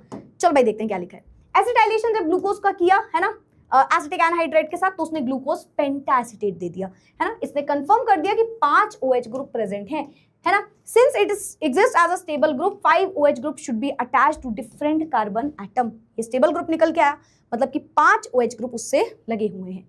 तो ये हो गया हमारा स्ट्रक्चर ऑफ ग्लूकोज का 5वां एविडेंस। 6th एविडेंस क्या है, अगर मैंने इसका ऑक्सीडेशन कराया किसी स्ट्रॉन्ग ऑक्सीडाइजिंग एजेंट से, ठीक है, मैंने ग्लूकोज उठाया, उसको स्ट्रॉन्ग ऑक्सीडाइजिंग एजेंट से पास करा दिया, तो उसने बना दिया एक सेकेरिक एसिड। क्या बना दिया, सेकेरिक एसिड। इससे क्या मतलब है मैम, ग्लूकोज को उठाओ, स्ट्रॉन्ग ऑक्सीडाइजिंग एजेंट से पास करो, तो उसने सेकेरिक एसिड बनाया, तो इससे क्या लेना देना है मैम। अच्छा, ग्लूकोज में एल्डिहाइड है, तो नॉर्मल ऑक्सीडेशन से ये तो प्रूव हो गया था कि वो एल्डिहाइड ग्रुप है ना, यही तो प्रूव हुआ था। ग्लूकोज है, कार्बोक्सिलिक एसिड बना रहा है बहुत ही वीक ऑक्सीडाइजिंग एजेंट की प्रेजेंस में, मतलब एल्डिहाइड है। अब इसी ग्लूकोज को जब फर्दर लिया, आपको एक चेन मैंने अभी भी बताई थी, फिर से बता देती हूँ। अल्कोहल को ऑक्सीडाइज करते हो एल्डिहाइड मिलता है, इसे और ऑक्सीडाइज करते हो कीटोन मिलता है, सॉरी कार्बोक्सिलिक एसिड मिलता है ना। हाँ मैम, अब सुनना, अगर मुझे अल्कोहल अल्कोहल से कार्बोक्सिलिक एसिड पहुंचना है, क्या मैं पहुंच सकती हूँ? बिल्कुल मैम। क्या कर सकते हैं? बहुत स्ट्रॉन्ग ऑक्सीडाइजिंग एजेंट लीजिए, जैसे कि नाइट्रिक एसिड, KMNO4, K2Cr2O7, बहुत स्ट्रॉन्ग ऑक्सीडाइजिंग एजेंट लीजिए मैम। तो अल्कोहल से आपको कार्बोक्सिलिक एसिड मिलेगा, प्राइमरी अल्कोहल। तो हमने क्या किया? हमने ग्लूकोज में ये काम करा। हमने ग्लूकोज उठाया, HNO3 से सपोज पास करा दिया, नाइट्रिक एसिड से, ठीक, नाइट्रिक एसिड से पास करा दिया, कोई भी स्ट्रॉन्ग ऑक्सीडाइजिंग एजेंट उठा लिया, इसने बना दिया सैकेरिक एसिड। इनफैक्ट जब हमने ग्लूकोनिक एसिड बनाया था ना, उसको जब हमने ग्लूकोज को ब्रोमीन वाटर से रिएक्ट करा के ग्लूकोनिक एसिड बनाया था, उसको भी आप ऑक्सीडाइज करोगे तो वो भी ऑक्सीडेशन करने पे सैकेरिक एसिड देता है। इस रिएक्शन से क्या कंफर्म हुआ कि ग्लूकोज के पास एक प्राइमरी अल्कोहल है, एक प्राइमरी अल्कोहल है, तभी तो वो बार बार सैकेरिक एसिड बना रहा है, जिसमें एक कार्बोक्सिलिक एसिड बढ़ जाता है। एक कार्बोक्सिलिक एसिड जिसमें बढ़ जाता है वो सैकेरिक एसिड होता है ना। ग्लूकोनिक एसिड में नीचे वाले कार्बन से उसमें भी कार्बोक्सिलिक एसिड लगा दो तो वो होता है सैकेरिक एसिड। तो ये कंफर्म हुआ कि एक ऐसा कार्बन है जो अल्कोहल है, तभी तो जब बहुत स्ट्रॉन्ग ऑक्सीडाइजिंग एजेंट से पास करा दिया तो हमें एक एसिड मिल गया। ठीक है, तो ऑक्सीडेशन किया किसी स्ट्रॉन्ग ऑक्सीडाइजिंग एजेंट से, तो ग्लूकोनिक एसिड चाहे हमारा ग्लूकोज हो, दोनों ने क्या दे दिया? डाई कार्बोक्सिलिक एसिड, जिसे आप बोल रहे हो सैकेरिक एसिड, है ना। इससे इंडिकेट हो गया कि इसके पास एक प्राइमरी अल्कोहल ग्रुप ग्लूकोज में प्रेजेंट है। तो यहां से हमारे स्ट्रक्चर में बहुत सारे एविडेंस मिले एंड इसके बाद ग्लूकोज का स्ट्रक्चर बताया गया। सबसे पहला स्ट्रक्चर है फिशरमैन प्रोजेक्शन। फिशरमैन प्रोजेक्शन क्या होता है? ये बोलते हैं कि ये जितने सारे आपने एविडेंस निकाले हैं ना, इससे एक स्ट्रक्चर बन सकता है। एक स्ट्रेट चेन खेलो मतलब खींचो, एक स्ट्रेट चेन बनाओ, इस तरीके से ग्रुप लगा दो। अब इसमें नीचे लगा दो CH2OH। नीचे क्यों लगाया इस तरीके से? क्योंकि वो प्राइमरी अल्कोहल ग्रुप उसमें प्रेजेंट है। ऊपर क्योंकि एल्डिहाइड है तो CHO। अब हर जगह HOH HOH HOH लगा दो और जो सेकंड पोजीशन है उसमें OH H लगा दो। अब इनके अकॉर्डिंग यही है एक ग्लूकोज का स्ट्रक्चर, यही एक ग्लूकोज का स्ट्रक्चर। क्या है ये मैम? ये है ग्लूकोज का स्ट्रक्चर। ठीक है, तो हमने क्या किया? कुछ नहीं, एक चेन बनाई, 6 कार्बन दिखाने थे तो एक कार्बन, दूसरा कार्बन, तीसरा, चौथा, पांचवा और 6 कार्बन, 6 कार्बन लगा दिए। अब सेकंड पोजीशन को छोड़ के हर कार्बन पे HOH HOH लगा दो। सेकंड पोजीशन को छोड़ना नहीं है, मतलब उसमें स्वैप कर दो उसकी पोजीशन। तो ये पहला कार्बन है, ये दूसरा, थर्ड, फोर्थ, फिफ्थ, सिक्स्थ, ये 6 कार्बन है। ठीक, सेकंड कार्बन में बस क्या करना है? हमेशा H और OH की पोजीशन को स्वैप कर देना है। ठीक है, अब इसी स्ट्रक्चर के साथ साथ एक और स्ट्रक्चर मैं यही पे बना देती हूँ ताकि भाई बाद में जब जो आप स्लाइड्स रीड करेंगे हम NCERT वाली, तो आप कंफ्यूज या हो ना। ठीक है, तो भाई यहीं पे सुन लो, ये 4 ग्रुप्स बनाए, CHO लगाया, CH2OH लगा दिया। इसी ग्लूकोज का एक और स्ट्रक्चर है, फिशरमैन प्रोजेक्शन में ही एक और स्ट्रक्चर है। ठीक है, क्या है ma'am? HOH OH HOH H। हाँ मैम, समझ गए। आपने सारी पोजीशन को लिया, पलट दिया, तो उससे क्या होगा ये वाला जो ग्लूकोज है, ये वाला जो हमारा ग्लूकोज है, ये डी ग्लूकोज है। वहीं जो दूसरा ग्लूकोज मैम ने अभी भी बनाया है, जो हमने ये दूसरा ग्लूकोज बनाया है, ये हमारा L ग्लूकोज है। This one is L glucose. अच्छा मैम, एक सेकंड हम बताते हैं। डी ग्लूकोज मतलब डेक्स्ट्रो रोटेटरी, L ग्लूकोज मतलब लेवो रोटेटरी? नहीं, बिल्कुल भी नहीं। यहाँ पे जो D फॉर्म और L फॉर्म है, वो कह रहे हैं आप लोएस्ट एसिमेट्रिकल कार्बन को देखो, लोएस्ट एसिमेट्रिकल कार्बन को देखो। अगर उसके राइट साइड OH है, अगर उसके राइट साइड OH है, तो आप उसको बोलोगे, राइट साइड देखो नीचे लिख रही हूं मैं, OH है, तो आप उसको बोलोगे डी ग्लूकोज। ठीक है, और वहीं उसके लेफ्ट साइड OH है, तो आप उसको बोलोगे L ग्लूकोज। चलो एक्सप्लेन करती हूँ। लोएस्ट एसिमेट्रिकल कार्बन का मतलब बताओ, हम कैसे बताएं मैम? चलो मैं बताती हूँ। लोएस्ट मतलब सबसे नीचे, एसिमेट्रिकल का मतलब क्या है? ऐसा कार्बन जिससे सारे ग्रुप डिफरेंट लगे हो, उसे बोलते हो। यस, देखो यहाँ पे लोएस्ट एसिमेट्रिकल कार्बन होता है मैम, ये रहा लोएस्ट सबसे नीचे है। नहीं, इसमें तो 2 हाइड्रोजन एक जैसे लगे। ऐसा कार्बन जिससे सारे डिफरेंट ग्रुप्स लगे हो, उसे आप बोलते हो एसिमेट्रिकल। तो वो है ये वाला कार्बन। 5वां कार्बन देखो, मैं 5वां कार्बन को अलग से ड्रॉ करूँ थोड़ा सा, कैसे ड्रॉ दिखेगा? ऐसे एक कार्बन है मैम, उससे OH लगा है, एक साइड हाइड्रोजन लगा है, दूसरे साइड ऊपर कार्बन लग गए और नीचे CH2OH लग गया है ना। अब अगर इस ग्रुप को जब हमने देखा, तो इसमें जो लोएस्ट एसिमेट्रिकल कार्बन, यानी कि जो कार्बन है, इसको देखो ये सारे अलग ग्रुप से लगा है, तो इसको आपने क्या बोल दिया, एसिमेट्रिकल कार्बन। और ये सबसे नीचे आ रहा है एक तरीके से, मतलब इसमें लोएस्ट एसिमेट्रिकल तो यही है ना। Yes ma'am. तो इसे आप बोलते हो, अगर इसके राइट साइड OH दिख रहा है, अगर मुझे इसके राइट साइड OH दिख गया, मैंने नाम रख दिया इसका डी ग्लूकोज। और अगर इसी लोएस्ट एसिमेट्रिकल कार्बन के लेफ्ट साइड OH दिख गया, मैंने नाम रख दिया इसका एल ग्लूकोज। तो एल वर्ड यहां से आया है और डी वर्ड यहां से आया है। ये दोनों फिशरमैन प्रोजेक्शन के ही स्ट्रक्चर हैं, मतलब एक स्ट्रेट चेन स्ट्रक्चर ड्रॉ करके फिशरमैन ने ऐसा बताया था। उन्होंने बोला ये पूरा स्ट्रक्चर बना दिया, फिर बोला अगर ये जो लोएस्ट एसिमेट्रिकल कार्बन है, अगर इसके राइट साइड OH है तो उसे आप बोलोगे डी ग्लूकोज, और लेफ्ट साइड है तो एल ग्लूकोज। तो ये ग्लूकोज के स्ट्रक्चर्स होते हैं। यही चीज यहाँ पे ड्रॉ की हुई थी और अब हम इसको समझते हैं। ठीक है, डी और एल नोटेशंस जो मैम ने अभी आपको बताया, इसके लिए ग्लिसर एल्डिहाइड को उठा के एग्जाम्पल बताया गया था। अभी मैंने ये कार्बन उठाया था ना, ये ग्लिसर एल्डिहाइड ही था। देखो, अगर मैं इस कार्बन को उठा लूं, वापस से सुनना, मैंने इस लोएस्ट एसिमेट्रिकल कार्बन को उठाया और यहाँ पे ड्रॉ कर दिया, तो मैं बोलूंगी कार्बन है, नीचे CH2OH लगा है, बगल में OH लगा है, और इधर साइड हाइड्रोजन, और ऊपर कोई कार्बन वाला ग्रुप लगा है। ठीक, ये ग्लिसर एल्डिहाइड है, ये कुछ नहीं है, ये ग्लिसर एल्डिहाइड है। ग्लिसर एल्डिहाइड, ग्लिसर एल्डिहाइड। तो एक ग्लिसर एल्डिहाइड को उठाओ, उसमें अगर राइट साइड OH है तो आप बोल दो वो डी ग्लिसर एल्डिहाइड है, लेफ्ट साइड है तो एल ग्लिसर एल्डिहाइड है ना। ऊपर CHO लगा दो, यहाँ पे CHO। ठीक, तो ये डी फॉर्म है, और अगर इसी ग्लिसर एल्डिहाइड के लेफ्ट साइड है तो फिर ये एल फॉर्म है, डी फॉर्म है ना, और यहाँ पे लेफ्ट साइड है एल फॉर्म। लेकिन मैम हमें क्या ग्लिसर एल्डिहाइड पढ़ना है? नहीं, ग्लिसर एल्डिहाइड तो उन्होंने एक एग्जांपल देने के लिए बताया था कि ग्लिसर एल्डिहाइड में भी ऐसे ही होता है भाई, लेफ्ट साइड और राइट साइड देख के। तो आपको ग्लूकोज के हिसाब से बताना होगा। ठीक, ग्लूकोज के right side OH D glucose, left side OH L glucose. और यही चीज यहाँ पे लिखी है, contains one asymmetrical carbon atom has been chosen as the standard. It exists in two anomeric form. यही दो एनोमर्स बताता है, ये दोनों इसके एनोमर्स हैं, एक डी फॉर्म और एक एल फॉर्म। ठीक है, यस मैम। अच्छा, तो मैम डेक्स्ट्रोरोटेटरी लेवोरोटेटरी क्यों नहीं था? वो स्मॉल डी स्मॉल एल से होता है, पहली चीज। ठीक है, तो उसे याद रखना। नाउ अब इसके लिए वही सारी चीजें लिखी जो मैम ने आपको बताई। लोएस्ट एसिमेट्रिकल कार्बन को उठा लो, OH अगर राइट साइड है तो डी फॉर्म, OH अगर लेफ्ट साइड है तो एल फॉर्म, है ना। और यहाँ पे ये स्ट्रक्चर्स ड्रॉ कर दिए गए हैं। ये दोनों चीजें हम अभी भी पढ़ चुके हैं। अब ये जो स्ट्रेट चेन स्ट्रक्चर आप इतनी देर से सुन रहे हो और इसके लिए इतने सारे एविडेंस निकाल रहे हो, जब इसको और स्टडी किया गया और डीपर स्टडी की गई इसके बारे में, तो ये पता चला कि हमारा जो ग्लूकोज है ना, वो एक स्ट्रेट चेन स्ट्रक्चर में था ही नहीं। मतलब फिशरमैन जी का स्ट्रक्चर जो हमने देखा अभी वो एकदम करेक्ट नहीं है। क्यों? बहुत सारी ऐसी रिएक्शंस होती हैं जो हमारा ग्लूकोज एक्सप्लेन ही नहीं कर पा रहा था इस स्ट्रक्चर के चलते। जब भी हमने एक ग्लूकोज को बना के देखा कि यार एक लाइन खींच दो, ऐसे HOH HOH HOH लगा दो, है ना, यहाँ पे OH H CHO CH2OH, हमने बोला इसको बना दो, यही तो है भाई साहब अपना ग्लूकोज। पर ये बहुत सारी ऐसी रिएक्शन है जो शो ही नहीं कर रहा था। अब जैसे फॉर एक एग्जांपल, हमने क्या लिया, NH2R वाला ग्रुप ले लिया, है वही अमीन वाला ग्रुप ले लिया। ठीक है, मैंने इसकी रिएक्शन कराई। ठीक है, तो जब मैंने इसकी रिएक्शन कराई तो इसने ना हमें शिफ्ट बेस बना के देता है, ये हमें शिफ्ट बेस बना के देता है। मतलब अगर मैं कोई कार्बोनिल ग्रुप ले लूं जैसे एल्डिहाइड कीटोन और इनकी रिएक्शन करा दूं NH2R वाले ग्रुप से, RS एल्काइल ग्रुप। ठीक है, तो अगर मैंने एल्काइल अमाइन से इनकी रिएक्शन कराई तो इनको एक शिफ्ट बेस बना के देना चाहिए था। ठीक है, जो C डबल बॉन्ड O था उसमें ऑक्सीजन वाला बॉन्ड टूट के NR वाले ग्रुप से लग जाएगा और यहाँ पे ये स्ट्रक्चर बन जाएगा। तो इसका एक नाम रख दिया गया था शिफ्ट स्पेस। खैर आपको ये सब नहीं जानना है, आपको ये बता रही हूँ मैं कि ये रिएक्शन होनी चाहिए थी, बट ग्लूकोज ने ये रिएक्शन दिखाई नहीं। ग्लूकोज दिखाई नहीं मतलब इस तरह की रिएक्शन को कुछ जस्टिफाई नहीं कर पा रहा था, वो बता ही नहीं पा रहा था ऐसा क्यों हो रहा है, क्या हो रहा है, हमारे में क्यों नहीं हो रहा। तो ये रिएक्शन दिक्कत कर रही थी।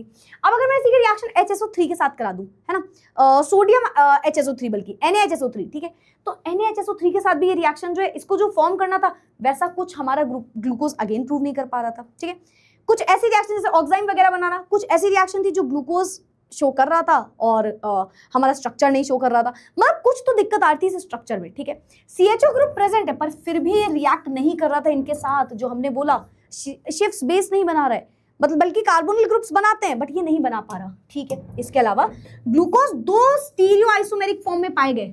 ग्लूकोज के 2 आइसोमर्स हैं, एक अल्फा और एक बीटा।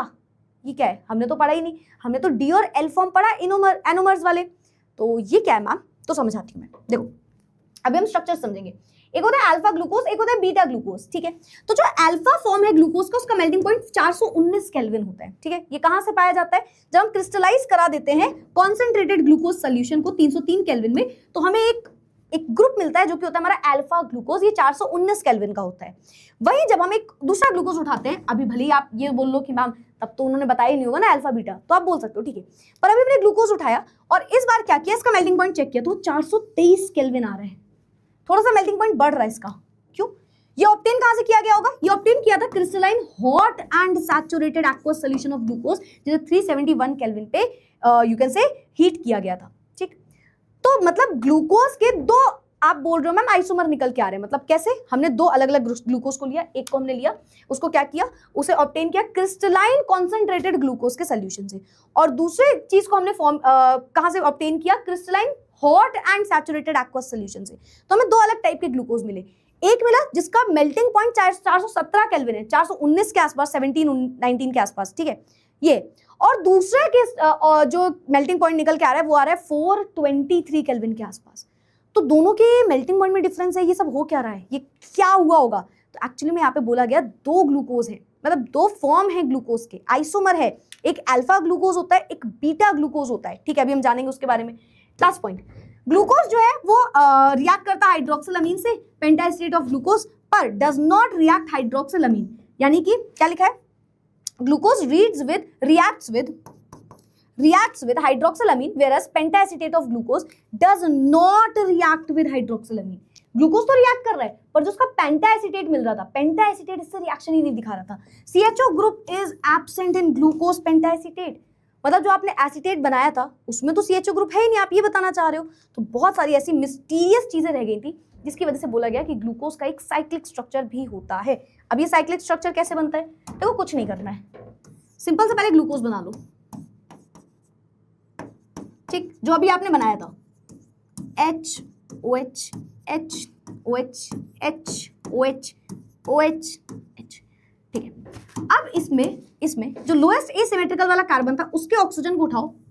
अच्छा रुको, मैं ऐसा करती हूँ, उसको यहाँ पे ड्रॉ करती हूँ, पहले मैं इसी को डुप्लीकेट कर देती हूँ, ठीक, यहाँ पे आओ।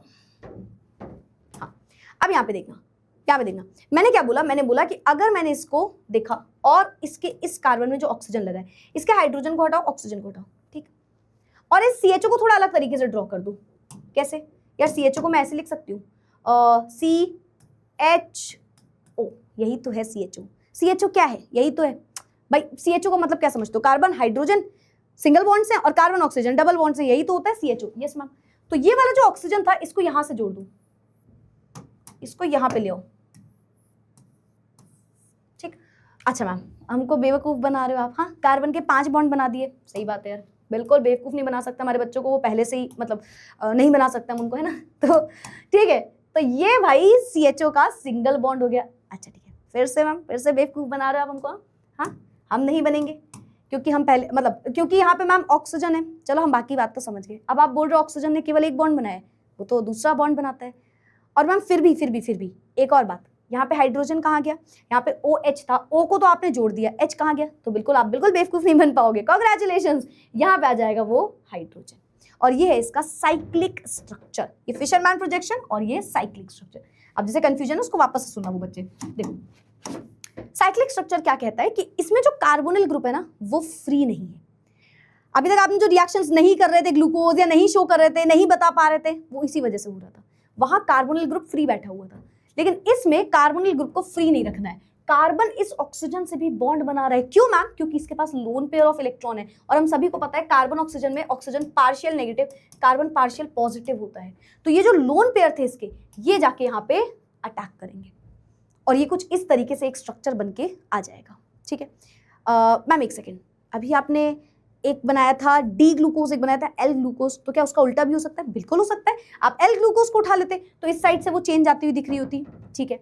अब इससे क्या लेना देना था मैम? अब जो अल्फा और बीटा वाली कहानी थी वो यहाँ पे प्रूव होगी। ये है अल्फा डी ग्लूकोज। मैम क्यों? ग्लूकोज है, क्यों है ये मत पूछना, हमने पढ़ लिया इतनी देर में। डी है, मत पूछना भाई, लोएस्ट एसिमेट्रिकल कार्बन के राइट साइड OH था। अल्फा से क्या मतलब है मैम? अब सुनना, अगर फर्स्ट कार्बन जो है ग्लूकोज में, जो CHO वाला ग्रुप है, लिख दूं फर्स्ट कार्बन यानी कि जो CHO वाला ग्रुप है, अगर उसके राइट साइड OH है तो उसको आप बोल रहे हो अल्फा वाला फॉर्म, और अगर उसके लेफ्ट साइड OH है तो उसको आप बोलते हो बीटा ग्लूकोज। बीटा, डी और एल कुछ भी हो पर ग्लूकोज होगा, वो बीटा आ जाएगा बेसिकली, ठीक है। तो ये होता है हमारा ग्लूकोज का साइक्लिक स्ट्रक्चर। साइक्लिक स्ट्रक्चर में कुछ नहीं करना है, बस इस जो लोएस्ट एसिमेट्रिकल कार्बन में ऑक्सीजन है उसको जाके कार्बन से भी जुड़ता हुआ दिखाना है, ठीक है। वो बन गया आपका ग्लूकोज का साइक्लिक स्ट्रक्चर, ठीक है। ग्लूकोज फॉर्म 6 मेंबर्ड रिंग, जो हमने आपको बताया। C5 is involve in the ring formation. पांचवा कार्बन जो है वो इस रिंग में इन्वॉल्व हो जाएगा, ठीक है। पहला कार्बन एनोमेरिक कार्बन होता है, एनोमर फॉर्म करता है, मतलब उसके राइट साइड OH है तो वो अल्फा फॉर्म है, लेफ्ट साइड है बीटा फॉर्म है। Alpha and beta are called anomers. The 6 membered cyclic structure of glucose एक पायरनोज स्ट्रक्चर होता है। कैसे होता है भी देखेंगे उसको। It is an analogy that organic compound pyran which has 5 group जो लगे होते हैं, वो पायरन वाला स्ट्रक्चर दिखाता है। हैवॉर्थ में आप ये जानोगे, ठीक है। चलो, ये इसका एक स्ट्रक्चर है। अगर मुझे बीटा बनाना होता मैं बना देती। बीटा में क्या करना है, कुछ नहीं करना है। ये जो स्ट्रक्चर है इसको घुमा दो, लेफ्ट साइड OH कर दो, बीटा बन जाता, ठीक है। कुछ नहीं करना है, सिर्फ उसी को घुमा देना है, ठीक है। देखो, right side OH alpha, left side OH beta, ठीक। तो यहाँ पे एक बीटा बना है और एक अल्फा बना है। तो इस तरीके से ग्लूकोज का स्ट्रक्चर साइक्लिक फॉर्म में देखा जाता है। इसके बाद और मॉडिफिकेशंस हुए और ग्लूकोज का एक और स्ट्रक्चर का निकल के आया, वो है हैवॉर्थ स्ट्रक्चर। ये कैसे बनेगा मैम? देखो, मैं एक साथ सारे बनाने जा रही हूँ अभी, ठीक है। पहले ग्लूकोज उठाओ, ठीक है। यहाँ पे लगा दो CHO, CH2OH, HOH, HOH, HOH, OH, ठीक है। पहले ही बना दो। अब इसी स्ट्रक्चर को क्या करो, साइक्लिक बनाओ। भाई ये हमारा फिशरमैन प्रोजेक्शन वाला स्ट्रक्चर हो गया। अब इसको आपको क्या करना है, आपको इसको बना देना है साइक्लिक स्ट्रक्चर में। साइक्लिक कैसे बनता है? HOH, OH, HOH, H, इसके O को छोड़ दो, अभी बताएंगे। यहाँ पे आएगा CH2OH, यहाँ पे आएगा CHO, है ना। और मैम जो ये वाला O है ये इसके साथ जुड़ेगा। चलो हम अल्फा ही बना देते हैं, COH, और ये वाला जो कार्बन है ये ऑक्सीजन जुड़ जाएगा यहाँ पे और हाइड्रोजन यहाँ पे लग जाएगा। ये हमारा डी ग्लूकोज है, ये हमारा, एक सेकेंड रुको, ये हमारा डी ग्लूकोज है। क्यों मैम? क्योंकि लोएस्ट एसिमेट्रिकल कार्बन के राइट साइड OH है तो ये डी ग्लूकोज है, ठीक है। ये कौन सा है? ये अल्फा डी ग्लूकोज है। डी ग्लूकोज तो समझ गए मैम, क्यों अल्फा? क्यों? क्योंकि फर्स्ट कार्बन के राइट साइड OH है तो ये अल्फा डी ग्लूकोज है। अब इसका एक और स्ट्रक्चर होता है, वो होता है हैवॉर्थ स्ट्रक्चर। हैवॉर्थ स्ट्रक्चर कैसे बनता है? ये पायरन की तरह दिखता है, पायरन की तरह। पायरन कैसा होता है? ये देखो, ये पहले हैवॉर्थ स्ट्रक्चर देखो। ऑक्सीजन बनाओ, इस तरीके से लगाओ, ये बनाओ एक डायमंड जैसा दिखने वाला स्ट्रक्चर, जैसे पायरन दिखता है, जैसे ये पायरन दिखता है इस तरीके से, है पायरन की तरह दिखता है ये, ठीक है। अब इसमें क्या करो, लाइंस खींच दो,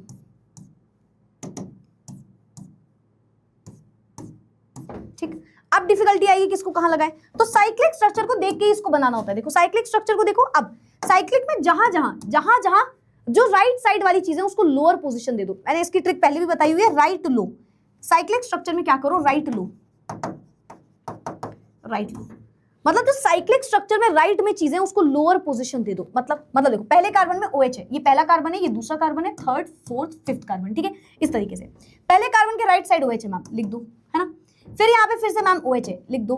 फिर मैम H है, लिख दो। फिर OH है मैम, लिख दो। और क्या है, ऊपर CH2OH लगा है, सॉरी नीचे CH2OH लगा है।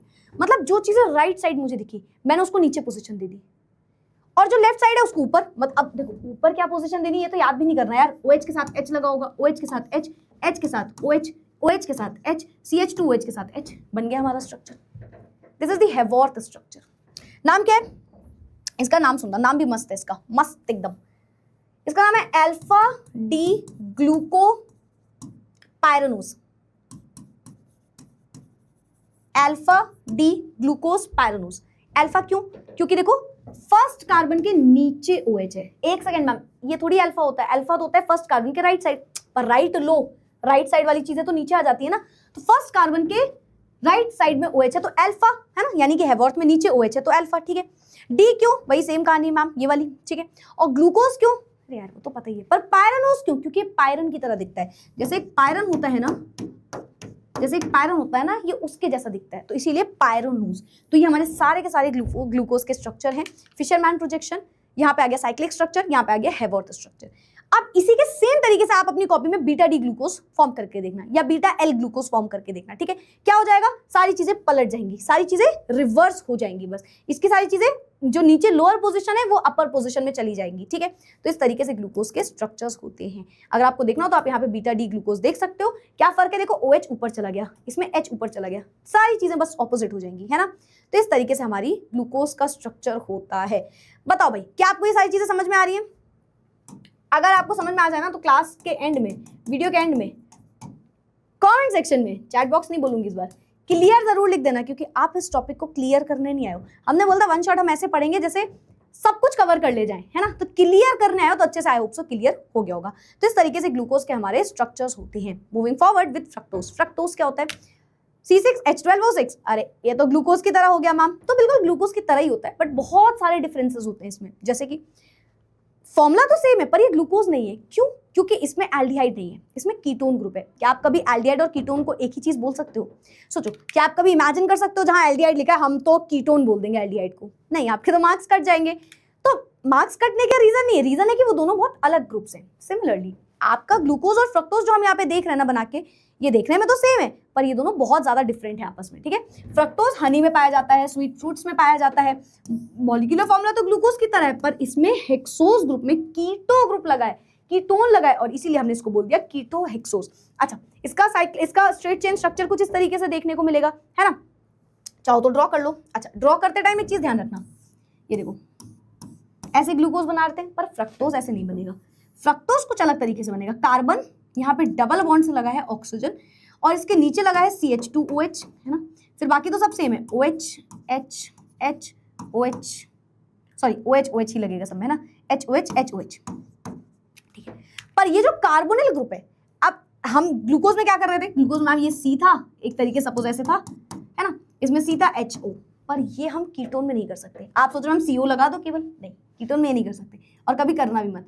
यहाँ पे लगा CH2OH, ठीक। अब ये क्या हुआ, कैसे हुआ, कब हुआ, क्यों हुआ? आप कंफ्यूज हुए होंगे कि मैम ये क्यों हुआ। हम सभी को पता है जो कीटोन होता है वो फर्स्ट कार्बन से कभी लगा ही नहीं होता। C डबल बॉन्ड होके दोनों साइड चेन होनी चाहिए, है ना, दोनों साइड चेन होनी चाहिए। तो एक चेन यहाँ पे, आप चाहो तो उसको ऐसे भी दिखा सकते हो, एक ही बात है, एक चेन यहाँ पे। तो ये है अपना फ्रक्टोज का स्ट्रक्चर। देखो, first carbon, second carbon, third carbon, fourth carbon, fifth carbon और सिक्स्थ कार्बन। तो ये फ्रक्टोज का स्ट्रक्चर है। फ्रक्टोज कुछ इस तरीके से देखने को मिलेगा। रीजन क्या है, सेकंड कार्बन से ये चेन लगनी, थर्ड कार्बन से सोचो ये आगे बढ़ रहा है। क्यों? क्योंकि जो अपना ये वाला कार्बन है, इस कार्बन को अगर हम देखेंगे मैम, इससे हम डायरेक्ट नहीं कुछ लगा सकते, उसमें दो चेन जरूर होनी चाहिए, तो इसीलिए, ठीक है। बाकी फ्रक्टोज का स्ट्रक्चर अगर हेवॉट स्ट्रक्चर बनाओ या साइक्लिक, साइक्लिक तो सब समझ के, अब कुछ नहीं करना है, कुछ नहीं करना है। इसके ओ को उठाना है, यहाँ से शो कर देना है, मतलब मैं यहीं पे बना देती हूँ। चलो, अगर मैं इसको यहीं पे ड्रॉ करूँ तो मैं बोलूँगी कार्बन है, CH2OH है, सिंगल बॉन्ड से O है, 1 2 3 OH H H OH H OH CH2 OH OH, ठीक है, OH मत बोलना, OH, ठीक है। चलो, इसका ये वाला जो ग्रुप है ये ऑक्सीजन से जुड़ा होगा और ये यहाँ पे आ जाएगा हाइड्रोजन। बन गया इसका साइक्लिक स्ट्रक्चर, ठीक है। कुछ नहीं करना है भाई, बन गया इसका साइक्लिक स्ट्रक्चर, बन गया। और सेम आप बीटा वाले फॉर्म के साथ कर सकते हो या एल फॉर्म के साथ कर सकते हो, है ना। अल्फा बीटा भी यहाँ पे भी समझ गए होगे, है ना। पहले कार्बन के राइट साइड OH, ये अल्फा वाला ग्रुप है ना, ये अल्फा है, अल्फा फ्रक्टोज। वही मैं लेफ्ट साइड उसको दिखा देती है एनोमर फॉर्म में, तो उसका बीटा फ्रक्टोज हो जाता। पायरानोज क्या होगा इसका, जैसे वहां पे पायरानोज था यहाँ पे फ्यूरानोज आता है एक्चुअली में। जैसे वहां पे पायरन आया था ना, यहाँ पे फ्यूरन आता है, ये फ्यूरन की तरह दिखता है। अगर मैं इसको ड्रॉ करूंगी ऐसे बनेगा ऑक्सीजन, इस तरीके से। बाकी सब सेम है, राइट लो वगैरह, ठीक है। राइट साइड वाली चीजों को नीचे लिख दो, OH H OH H CH2 OH H OH H। ये इसका नाम पता है क्या, alpha D fructo furanose. Furanose क्यों, ये फ्यूरन की तरह दिखता है, ठीक है। इसका नाम क्या है, अल्फा डी फ्रक्टोज, और इसका नाम क्या है, डी फ्रक्टोज। आई होप सो आप सारी चीजें समझ गए होगे, कहाँ पे डी क्यों आ रहा है, अल्फा क्यों आ रहा है, एंड सो ऑन। ये एक फ्यूरन की तरह दिखने वाला ग्रुप है, ठीक है। सेम इस तरीके से मैंने आपको ड्रॉ करके ये दिखा दिया। तो ये हमारे सारे के सारे स्ट्रक्चर्स हैं। बीटा वाला समझ गए, OH को देखो, OH को उधर साइड कर दिया, स्वैप कर दिया। चलो, तो ये हमारा सारा इसका स्ट्रक्चर हो गया। हेडिंग लगाइए सुक्रोज। अब हम कुछ डाइसैकेराइड को डिटेल में पढ़ते हैं, जैसे कि सुक्रोज हो गया, ठीक है। आप कुछ डाइसैकेराइड अब पढ़ने जा रहे हो, ठीक है, वो इंपॉर्टेंट होते हैं। सुक्रोज हम सभी को पता है एक ओलिगोसैकेराइड की कैटेगरी में आया, और इसको डाइसैकेराइड क्यों बोला जाता है? क्योंकि जब हम सुक्रोज को तोड़ते हैं, सुक्रोज होता क्या है? C12H22O11, और अगर मैं इसको हाइड्रोलाइज कर दूं पानी के प्रेजेंस में, थोड़ा सा एसिड भी ऐड करते हैं, तोड़ दें, तो ये क्या बनाता है? ये क्या बनाता है? ये बनाता है, एक सेकंड, ये क्या बनाता है? H2O के प्रेजेंस में और H+ के प्रेजेंस में तोड़ दोगे तो ये बनाता है ग्लूकोज और फ्रक्टोज, C6H12O6।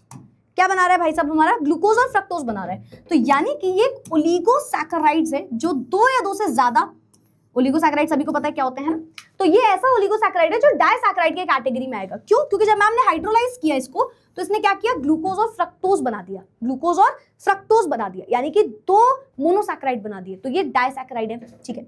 अब ये डाइसैकेराइड मतलब अगर मैं इसका ऑपोजिट करना चाहूं, एक सेकंड रुको, मैंने सुक्रोज लिया, तोड़ा पानी के प्रेजेंस में, उसे ग्लूकोज और फ्रक्टोज बना दिया, मतलब अगर मैं ग्लूकोज और फ्रक्टोज को जोड़ दूं तो फर्दर मुझे मिल जाएगा सुक्रोज। इतनी एक्टिंग का मीनिंग समझ गए ना तुम? आई होप आप समझ गए होगे। यहाँ पे क्या किया हमने बोला ग्लूकोज फ्रक्टोज हमें कब मिल रहे हैं? जब हम सुक्रोज को तोड़ रहे हैं, तो मतलब अगर मैं ग्लूकोज और फ्रक्टोज को जोड़ दूं तो मुझे मिल जाएगा सुक्रोज। तो बस वही यहाँ पे लिखा है।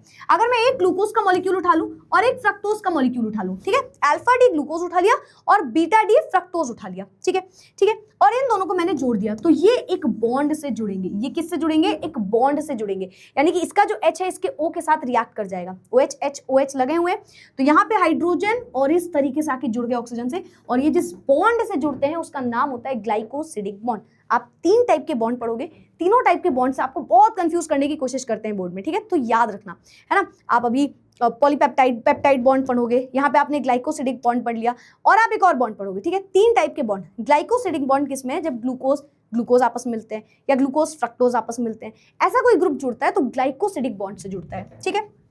Monosaccharides joined by a glycosidic bond. Sucrose हमारे नॉन रिड्यूसिंग शुगर्स होते हैं, मार्क कर लेना।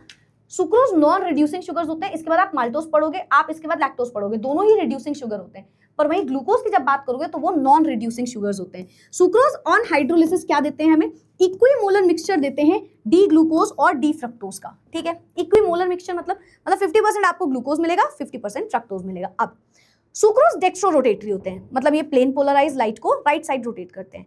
जो हमारे ग्लूकोज होते हैं वो भी डेक्स्ट्रो रोटेटरी होते थे, प्लेन पोलराइज लाइट को राइट साइड रोटेट करते हैं। और जो हमारे फ्रक्टोज होते हैं वो प्लेन पोलराइज लाइट को लेफ्ट साइड रोटेट करते हैं, वो लेवो रोटेटरी होते हैं। अब सुनना मेरी बात, sucrose is dextrorotatory, yes ma'am, पर आप जब इसको आप क्या बोलोगे? ये क्या दे रहा है? ये लेवो रोटेटरी मिक्सचर दे रहा है। एक सेकंड में कंफ्यूज हो गए हम, चलो समझाती हूँ। सुनना, सुनो सुनो सुनो सुनो गौर से, दुनिया वालों में बात ध्यान सुनना। ये डेक्स्ट्रो रोटेटरी है, इसको आप प्लस फॉर्म से भी दिखाते हो। डेक्स्ट्रो में जहां जहां प्लस लगाओ उसका मतलब डेक्स्ट्रो रोटेटरी दिखा रहे हैं, ठीक है। अब ये जो हमारा ग्लूकोज होता है, ये सपोज ग्लूकोज है और ये फ्रक्टोज है, ये डेक्स्ट्रो रोटेटरी होता है ना, ग्लूकोज, और ये लेवो रोटेटरी होता है, लेवो रोटेटरी होता है, ठीक, ठीक है। पर जो हमें मिक्सचर मिला, ये खुद डेक्स्ट्रो है, पर इसका जो मिक्सचर मिला इन दोनों का, ये जो मिक्सचर मिला, ये पता है कैसा है? ये लेवो रोटेटरी है। ऐसा क्यों? ऐसा कैसे हो सकता है मैम? 50% ग्लूकोज मिल रहा है, 50% फ्रक्टोज मिल रहा है, आपने बोला इक्विमोलर मिक्सचर, तो वो कैसे लेवो रोटेटरी हुआ? इसका रीजन जानो। जो हमारा फ्रक्टोज है ना, वो भी मतलब प्लेन पोलराइज लाइट को रोटेट कर रहा है, और ग्लूकोज भी, पर जो हमें ये रोटेशन देखने को मिल रहा है, ये फ्रक्टोज में ज्यादा एंगल का देखने को मिल रहा है। मतलब अगर मैंने ग्लूकोज से इस प्लेन पोलराइज लाइट को पास कराया तो उसने राइट साइड घुमाना है, क्योंकि वो डेक्स्ट्रो रोटेटरी, हम समझ चुके हैं, ठीक है। तो मतलब वो राइट साइड घुमा रहा होगा, पर वो राइट साइड घुमा रहा है जैसे 30 डिग्री, 40 डिग्री, 50 आसपास एंगल में। वहीं जब हमने फ्रक्टोज से प्लेन पोलराइज लाइट पास कराई तो वो भी घुमाएगा लेफ्ट साइड, और वो घुमा रहा है 90 डिग्री के एंगल से, और ज्यादा एंगल से, तो बहुत ज्यादा एंगल से उसको रोटेट करता है लेफ्ट साइड, और इसी वजह से मोर एंगल लिख दे रही हूं मैं यहाँ पे, मोर एंगल, ठीक। और इसी वजह से ये जो मिक्सचर ऑब्टेन हुआ, हमने बोला ये अपना कैसा है? ये लेवो रोटेटरी है।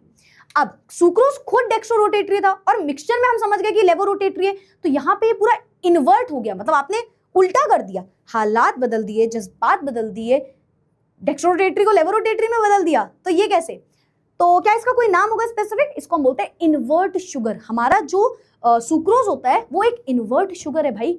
वो इन्वर्ट हो जा रहा है खुद डेक्स्ट्रो रोटेटरी, पर मिक्सचर लेवो रोटेटरी का बना रहा है। ठीक, अब जो भी मैंने बात बोली वो एनसीईआरटी में देखो क्या लिखते हैं, sucrose is a dextro rotatory, ठीक है, but gives laevo rotatory mixture.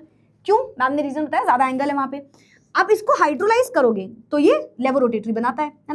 Hence the mixture obtained is known as invert sugars. तो आप इसको बोलोगे ये एक इन्वर्ट शुगर की तरह है ना, खुद डेक्स्ट्रो रोटेटरी है, मिक्सचर लेवो रोटेटरी का बना रहा है। Moving forward, maltose. अब माल्टोज क्या है? वही यार ग्लूकोज और ग्लूकोज में जो टूटता था, अगर मैंने माल्टोज ले लिया, मैंने इसको हाइड्रोलाइज कराया, तो ये बनाता है ग्लूकोज प्लस ग्लूकोज। ये भी ग्लूकोज है और ये भी ग्लूकोज है। भले ही आपको ये रिएक्शन देखने में एकदम सेम पहले सुक्रोज वाली लग रही है ना, माल्टोज। ये तो मेरे हर वीडियो में हो जाता है, माल्टोज, ठीक है, माल्टोज। ठीक, अब ये देखने में तो पहली रिएक्शन जैसी लग रही है, पर ये सेम नहीं है। यहाँ पे ये माल्टोज है और ये ग्लूकोज और ग्लूकोज में तोड़ता है। ठीक, माल्टोज कंपोज होता है alpha D glucose unit in which C1 carbon, दो अल्फा डी ग्लूकोज आपस में जुड़ते हैं। कौन से कार्बन? C1 और C4 वाले। इसमें भी C1 और C4 कार्बन आपस में जुड़ते हैं और ये बना देते हैं माल्टोज, जो कि एक रिड्यूसिंग शुगर होती है। ठीक है, मैंने क्या किया, एक माल्टोज को उठाया, मतलब एक ग्लूकोज को उठाया, सॉरी, दूसरा डी ग्लूकोज, दोनों अल्फा डी ग्लूकोज को उठाया, पानी की प्रेजेंस में तोड़ा, तो यहाँ पे क्या मिलता है, इस तरीके से हमें जोड़ा। देखो अभी तो उल्टा कर रहे हैं ना, इसका इनवर्स कर रहे हैं अभी हम। इन दोनों को जोड़ दिया तो क्या मिल गया हमें मिल गया मैम माल्टोज। ठीक है, कौन से बॉन्ड से जुड़ा होगा? यहाँ पे भी ग्लाइकोसिडिक बॉन्ड से ये जुड़ा होगा। ठीक है, तो ये हो गया हमारा माल्टोज। लैक्टोज क्या होता है? मिल्क वगैरह में पाया जाता है, आपको पता है। इसको आप मिल्क शुगर के नाम से भी जानते हो, लैक्टिक एसिड होता है ना, तो ये मिल्क शुगर के नाम से भी जाना जाता है। ये कैसे बनता है मैम? बीटा डी गैलेक्टोज और बीटा डी ग्लूकोज आपस में मिलते हैं। मतलब एक लैक्टोज को उठाओ और आपने बोला भाई पानी डाल दिया, H+ डाल दिया, तो यहाँ पे ग्लूकोज होता है प्लस गैलेक्टोज होता है।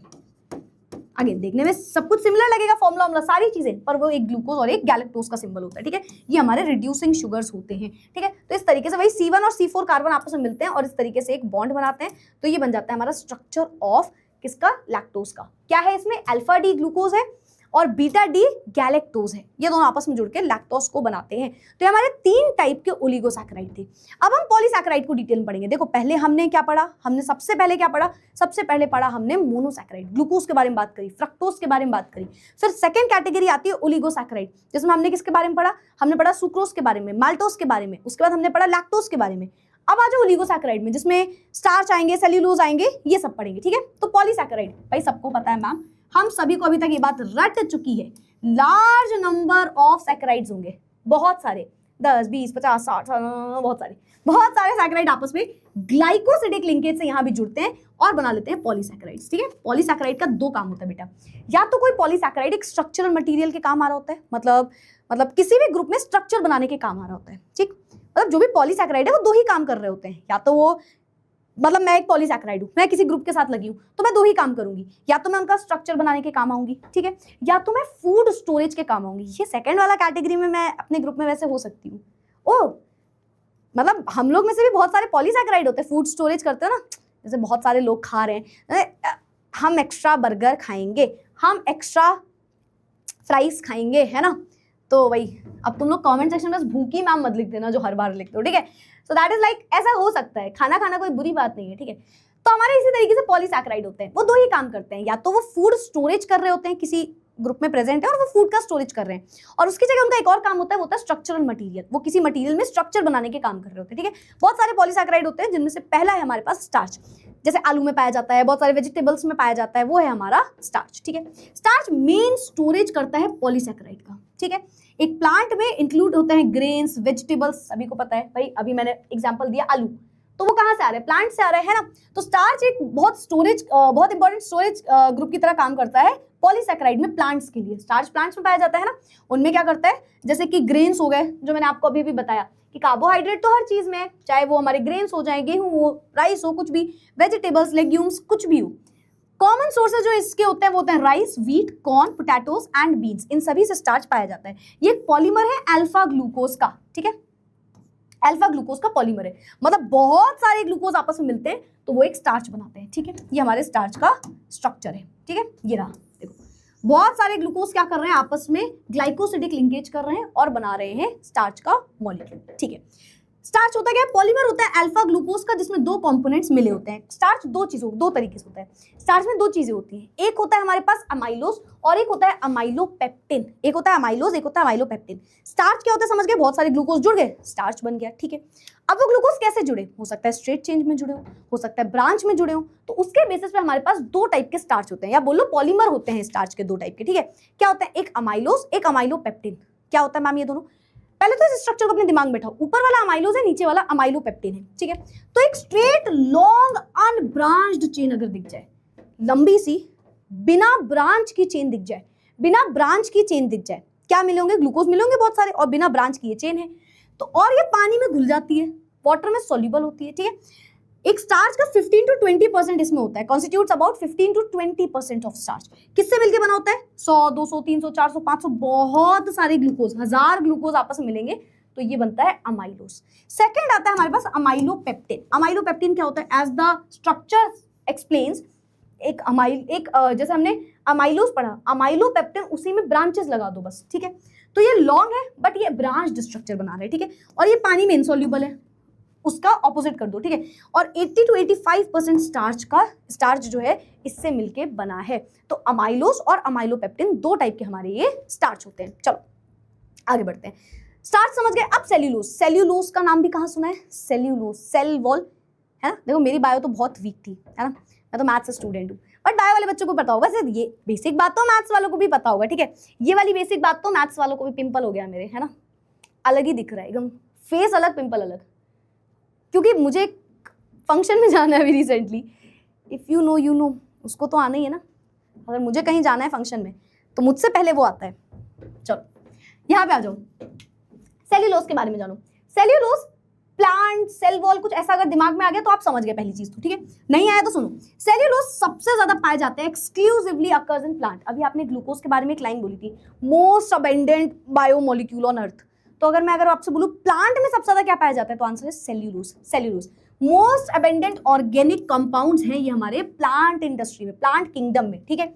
Yes ma'am, it is a predominant constituent of cell wall of plant cell. Plant cell जो है वो इसी की सेल वॉल से बने हैं। और तभी तो हमने बोला था कि जितने भी हमारे पॉलीसैकेराइड है वो या तो स्ट्रक्चर फॉर्म करने के काम आते हैं या फिर फूड स्टोरेज। देखो स्ट्रक्चर बना रही है, ये खुद जुड़ के क्या बना रहा है? सेल वॉल बना रहे हैं, है ना, सेल वॉल बना रहा है सेल्यूलोज। कैसे होता है मैम? ये एक स्ट्रेट चेन होती है पॉलीसैकेराइड की, है ना, जो कि आपस में जुड़े होते हैं बीटा डी ग्लूकोज बहुत सारे, और ज्वाइन हो जाते हैं ग्लाइकोसिडिक लिंकेज से between C1 and C4 next glucose वाले कार्बन से। तो इस तरीके से C1 C4 वाले कार्बन वापस से जुड़ते हैं, उनके बीच में ग्लाइकोसिडिक बॉन्ड बनता है, और किससे मिलके बने? देखो बीटा डी ग्लूकोज, इस बार बीटा डी ग्लूकोज, तो ये है सेल्यूलोज। आगे बढ़ते हैं, ग्लाइकोजन। ग्लाइकोजन, अब इतने सारे प्लांट्स की बात कर ली, स्टार्च भी प्लांट्स में है, अपना सेल्यूलोज भी प्लांट में है, तो ह्यूमन बॉडी में कुछ है, एनिमल बॉडी में कुछ है। Yes, cellulose sorry glycogen. Glycogen क्या है? अभी फूड स्टोरेज करेगा ये, ठीक है। ऐसे कार्बोहाइड्रेट्स जो कि स्टोर होते हैं एक एनिमल बॉडी में, उसे आप बोलते हो glycogen, also known as animal starch, है ना। जो आप स्टार्च पढ़ रहे हो, जो प्लांट्स में पाया जा रहा है फूड स्टोरेज के लिए, अगर हम बोले एनिमल बॉडी में कौन सा स्टार्च है, मतलब जैसे जो स्टार्च है वो फूड स्टोरेज प्लांट में कर रहा है, तो क्या एनिमल बॉडी में भी कोई फूड स्टोरेज कर रहा है? आंसर इज यस, एंड वो क्या है? ग्लाइकोजन। ग्लाइकोजन फूड को स्टोर कर रहा है हमारी बॉडी में, ठीक है। यूज्ड एज फूड स्टोरेज, ठीक है। Can be found in muscles, brain, liver, इन सभी जगह ये पाया जाता है। और इस तरीके से क्या होता है, अगेन अल्फा ग्लूकोज बहुत सारे आपस में ग्लाइकोसिडिक बॉन्ड से जुड़ते हैं, C1 और C6 कार्बन, पहला कार्बन और 6th कार्बन के बीच में, ठीक है। ग्लाइकोसिडिक बॉन्ड बनता है और ये बन जाते हैं हमारे ग्लाइकोजेंस, ठीक है। Moving forward, protein. अब हम एक नए बायोमोलिक्यूल के बारे में जानेंगे।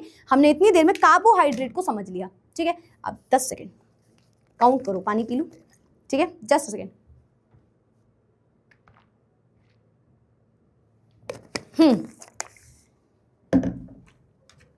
हेडिंग लगाइए, प्रोटीन। प्रोटीन क्या होता है?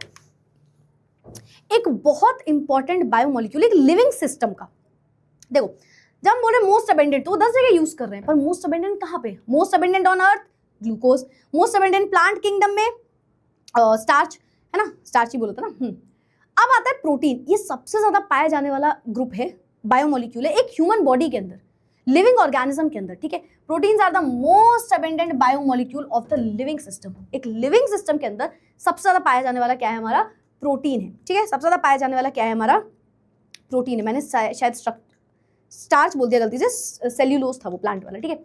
चलो हाँ, तो यहाँ पे आते हैं। अब ये प्रोटीन का क्या काम है? अरे यार ये तो सब जानते हैं, ये तो सब जानते हैं। मम्मी ने बोला ना दाल खाया करो यार, प्रोटीन लिया करो। इनफैक्ट एक सर्वे में ये चीज पता चली थी कि मैक्सिमम कितना, I don't know exact amount, पर मतलब आई थिंक 80 to 90%, मतलब इतने सारे लोग होते हैं हमारे इंडिया में जो प्रोटीन डेफिशिएंट है और उनको पता ही नहीं है, जिसमें मेजॉरिटी है विमेंस की। समझ रहे हो? मतलब they are protein deficient but उन्हें ये बात पता ही नहीं है ना। और ये मैंने किसी कोई आर्टिकल आया था जिसमें मैंने पढ़ी थी ये बात कि एक सर्वे में ये चीज सामने आई है कि maximum majority of the people in India, mostly women, जिसमें लिखा हुआ था एग्जैक्टली ये वर्ड कि mostly women are protein deficient. उनके अंदर प्रोटीन की कमी है बट उन्हें ये बात पता ही नहीं है ना। तो प्रोटीन एक ऐसी चीज है ना, जैसे हम कहते हैं कि दाल खाओ उसमें प्रोटीन मिलेगा। लोग प्रोटीन शेक अलग से लेते हैं, मीट, एग्स, बहुत सारी चीजें होती है जिनमें प्रोटीन्स होता है। तो ये प्रोटीन जो है ये बहुत नेसेसरी है एक ह्यूमन बॉडी की ग्रोथ के लिए, ठीक है, या मेंटेनेंस के लिए, ठीक है। ये प्रोटीन वर्ड कहां से आया? यह है प्रोटियोस से। प्रोटियोस जिसका मीनिंग होता है प्राइम इंपॉर्टेंस, ठीक है। तो चलो सुनते हैं क्या लिखा है। It is required growth and maintenance के लिए, ठीक है। वर्ड प्रोटीन डेराइव हुआ है ग्रीक वर्ड से जो होता है प्रोटीन्स। प्रोटीन्स का मतलब होता है प्राइम इंपॉर्टेंट, प्रोटियोस लिखा होगा ये, ठीक है, प्रोटियोस, ठीक है, जिसका मतलब होता है prime importance. All proteins are polymers of alpha amino acid. अगर मैं आपसे बोलूं प्रोटीन किससे मिलकर बना है, तो ये मिलकर बना है अल्फा अमीनो एसिड। हर एक का मीनिंग समझो। अल्फा क्या है, अमीनो क्या है, एसिड क्या है। थोड़ा थोड़ा पहले जानते हैं। एसिड कार्बोक्सिलिक एसिड, यहाँ पे तो वही यूज होना है तो उसी को जानना, ठीक है। अल्फा तो अभी आएंगे। Amino amino amino NH2 group लगा होगा मैम, बिल्कुल NH2 लगा होगा। और अल्फा क्या है, COOH के बगल वाले कार्बन को आप अल्फा कार्बन बोलते हो, उसके बगल वाला कार्बन बीटा कार्बन, और बगल वाला कार्बन गामा कार्बन, और बगल वाला कार्बन डेल्टा कार्बन। तो COOH के जस्ट बगल वाला जो कार्बन है, COOH के जो पहला वाला कार्बन है बगल वाला, वो होता है अल्फा कार्बन, ठीक। तो अल्फा वर्ड यहां से है और एसिड वर्ड कार्बोक्सिलिक एसिड लगा इसलिए है। और अमीनो क्यों? क्योंकि अगर अल्फा कार्बन से NH2 लग गया तो आपने इसको बोल दिया alpha amino group, alpha amino acid. Alpha position से अमीन लगा और एक कार्बोक्सिलिक एसिड है, ठीक है। बीटा पोजीशन से अमीन लग गया और carboxylic acid, beta amino acid, है ना। गामा से लग गया gamma amino acid and so on. तो आप समझ गए, कार्बोक्सिलिक एसिड है, अमीन ग्रुप है और वो एक कार्बन से लगा हुआ है, ठीक है। अगर जो कार्बन से अमीन वाला ग्रुप लगा है, अमीनो ग्रुप लगा है, अगर वो कार्बोक्सिलिक एसिड के बगल वाला कार्बन है उसको बोल दोगे अल्फा अमीनो एसिड। और बहुत सारे मतलब जैसे कि 10, 20, 50, 100, 200, 1000, 2000 बहुत सारे अमीनो एसिड मिलते हैं और वो प्रोटीन बनाते हैं। प्रोटीन छोटे छोटे अमीनो एसिड, मतलब 2 अमीनो एसिड या 4 अमीनो एसिड से मिलकर नहीं बनता है, वो बहुत सारे हंड्रेड्स ऑफ अमीनो एसिड्स जब आपस में मिलते हैं ना तो उससे बनता है प्रोटीन, ठीक है। Amino acids contain amine group and carboxylic acid, ठीक है। इन्हें क्लासिफाई करते हो अल्फा बीटा गामा में, जो मैम ने आपको वहां पे बता के समझा दिया, ठीक है। चलो अब अमीनो एसिड का नॉमेनक्लेचर कैसा करते हैं, तो एज सच कोई रूल नहीं है, ठीक है। बहुत बेसिक तरीका था। उन्होंने बोला ग्लाइकोज से कोई चीज पाई जा रही है, मतलब जैसे ग्लाइसिन एक अमीनो एसिड है। क्यों अमीनो एसिड है ग्लाइसिन? क्योंकि यार वो ग्लाइकोज से पाई जा रही है। ग्रीक ग्लाइकोज वर्ड है जिसका मीनिंग होता है शुगर। ग्लाइकोज का मतलब होता है शुगर, और हमारे जो ग्लाइसिन है वो शुगर टेस्ट के थे, नाम रख दिया ग्लाइसिन, ठीक। जैसे कि टायरोसिन, टायरोसिन क्या होता है? टायरोस का मतलब होता है चीज ग्रीक में, और चीज इसमें पाई जाती है तो ये होता है टायरोसिन, नाम रख दिया। तो मतलब एज सच कोई हिट एंड ट्रायल रूल नहीं है। वो बोल रहे हैं यार वो जिससे पाया जा रहा है, जैसा टेस्ट है, जैसा दिख रहा है, उसके बेसिस पे उनका नाम रख दो। और उसी बेसिस पे यहाँ पे हमारे पास बहुत सारे अमीनो एसिड्स और उनके सिंबल लिखे हैं, जैसे कि एलेनिन जिसका 3 लेटर कोड है ALA और इसका सिंबल है A, ठीक। अब एलेनिन के बाद है आर्जिनिन। अब आर्जिनिन का सिंबल भी A होगा क्या? सभी को पता है यार, ये नहीं हो सकता, तो इसका अलग सिंबल रख दिया गया R। तो हर एक का अलग अलग सिंबल है डिपेंडिंग ऑन कौन से हमारे ग्रुप्स हैं, और 3 लेटर कोड तो सिंपल है, पहले के 3 लेटर ज्यादातर देखने को मिलेंगे, ठीक है। तो ये आप एक बार गो थ्रू कर लेना, इसको एक बार रिवाइज ऐसे ओवरव्यू ले लेना इसका, ठीक है। चलो हम करते हैं डायरेक्ट क्लासिफिकेशन अमीनो एसिड का। अमीनो एसिड का पहला टाइप, बेसिस ऑफ क्लासिफिकेशन जो है वो है ऑन द बेसिस कि वो कार्बोक्सिलिक एसिड में ज्यादा है या अमीन में ज्यादा है। मतलब सुनो पहले तो अमीनो एसिड है क्या मैम? एक कार्बन है, ठीक, या बहुत सारे कार्बन, जितने भी कार्बन है उसमें कार्बोक्सिलिक एसिड भी लगा है और NH2 भी लगा है, तो अमीनो एसिड बन गया, ठीक है। अब हमने बोला ये 3 तरीके, एक बेसिस है, वो बेसिस ये है कि आप देखो कि वो एसिडिक है या बेसिक है या न्यूट्रल है, उसके बेसिस पे आप इसको क्लासिफाई कर दो। मतलब मैंने बोला अमीनो एसिड में कार्बोक्सिलिक एसिड ज्यादा लगा है तो उसमें एसिडिक कैरेक्टर बढ़ गया।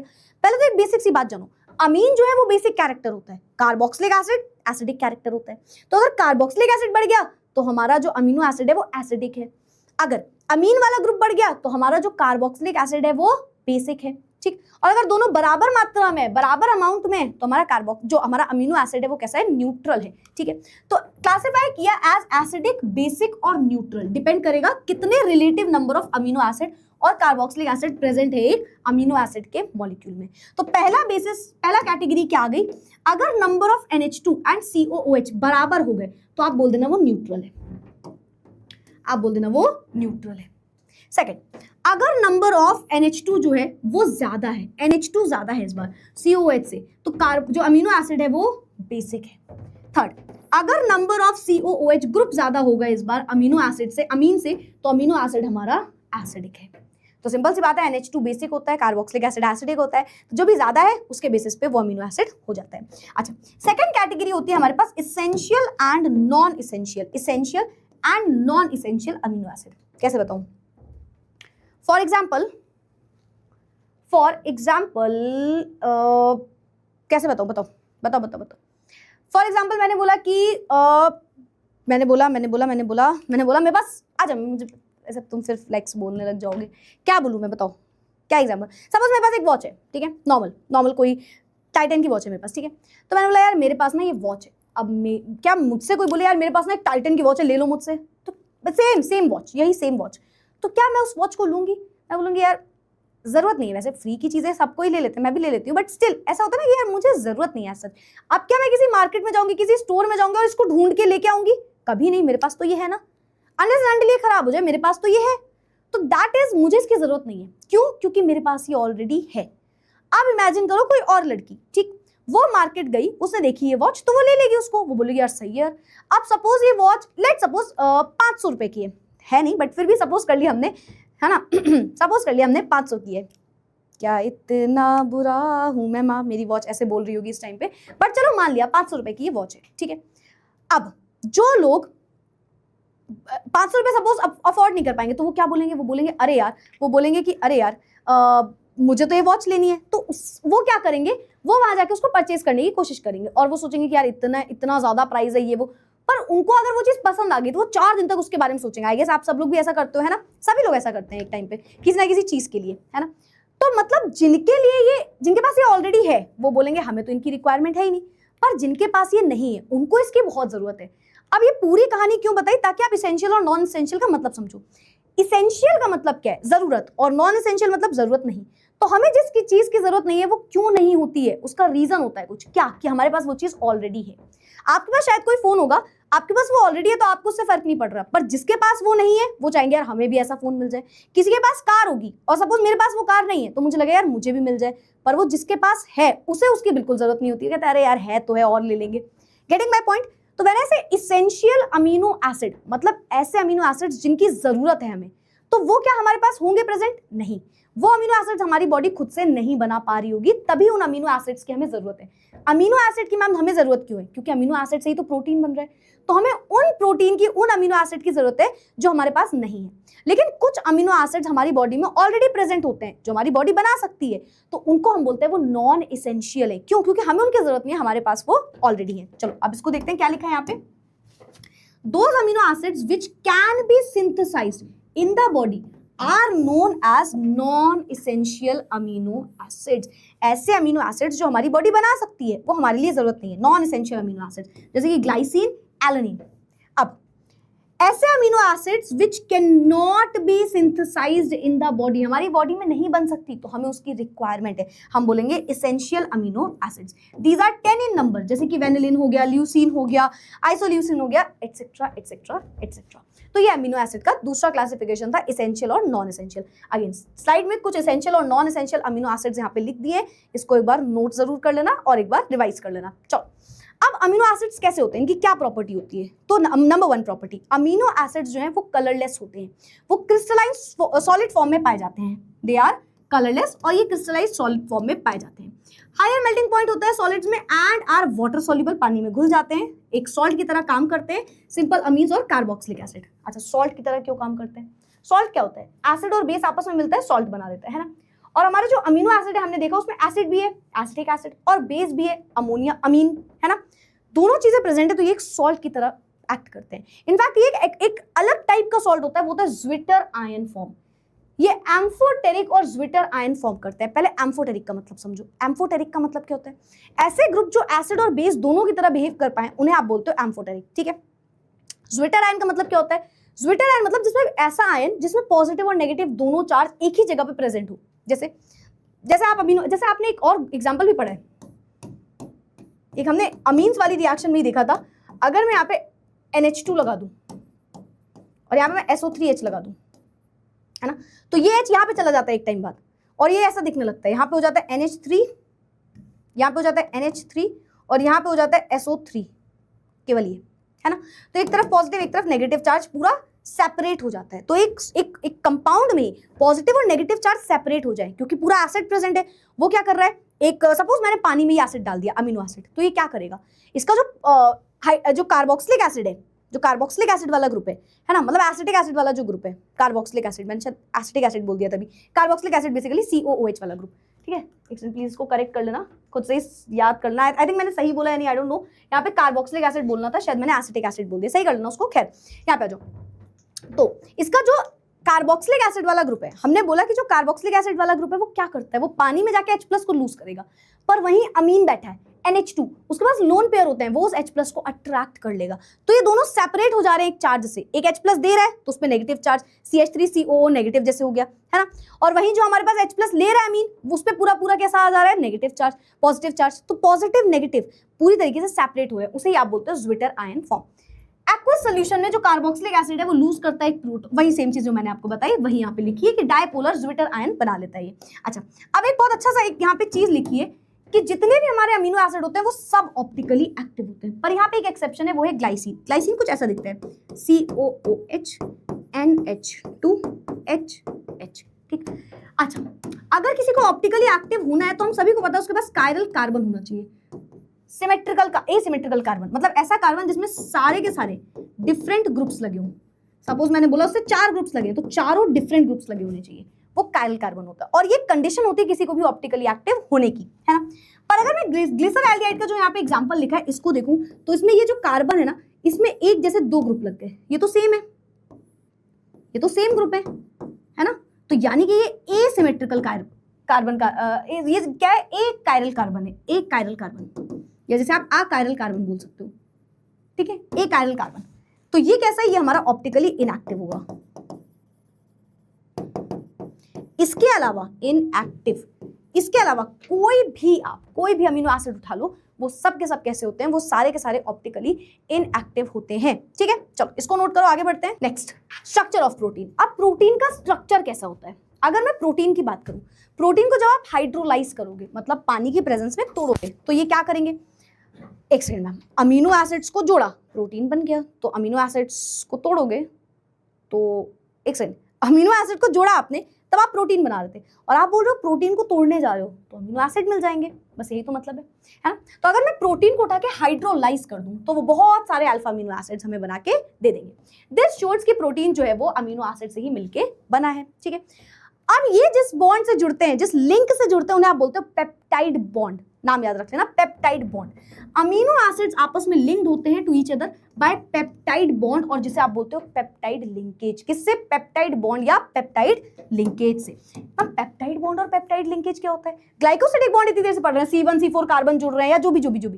यहाँ पे हम बोल रहे हैं पेप्टाइड बॉन्ड। पेप्टाइड बॉन्ड क्या होता है?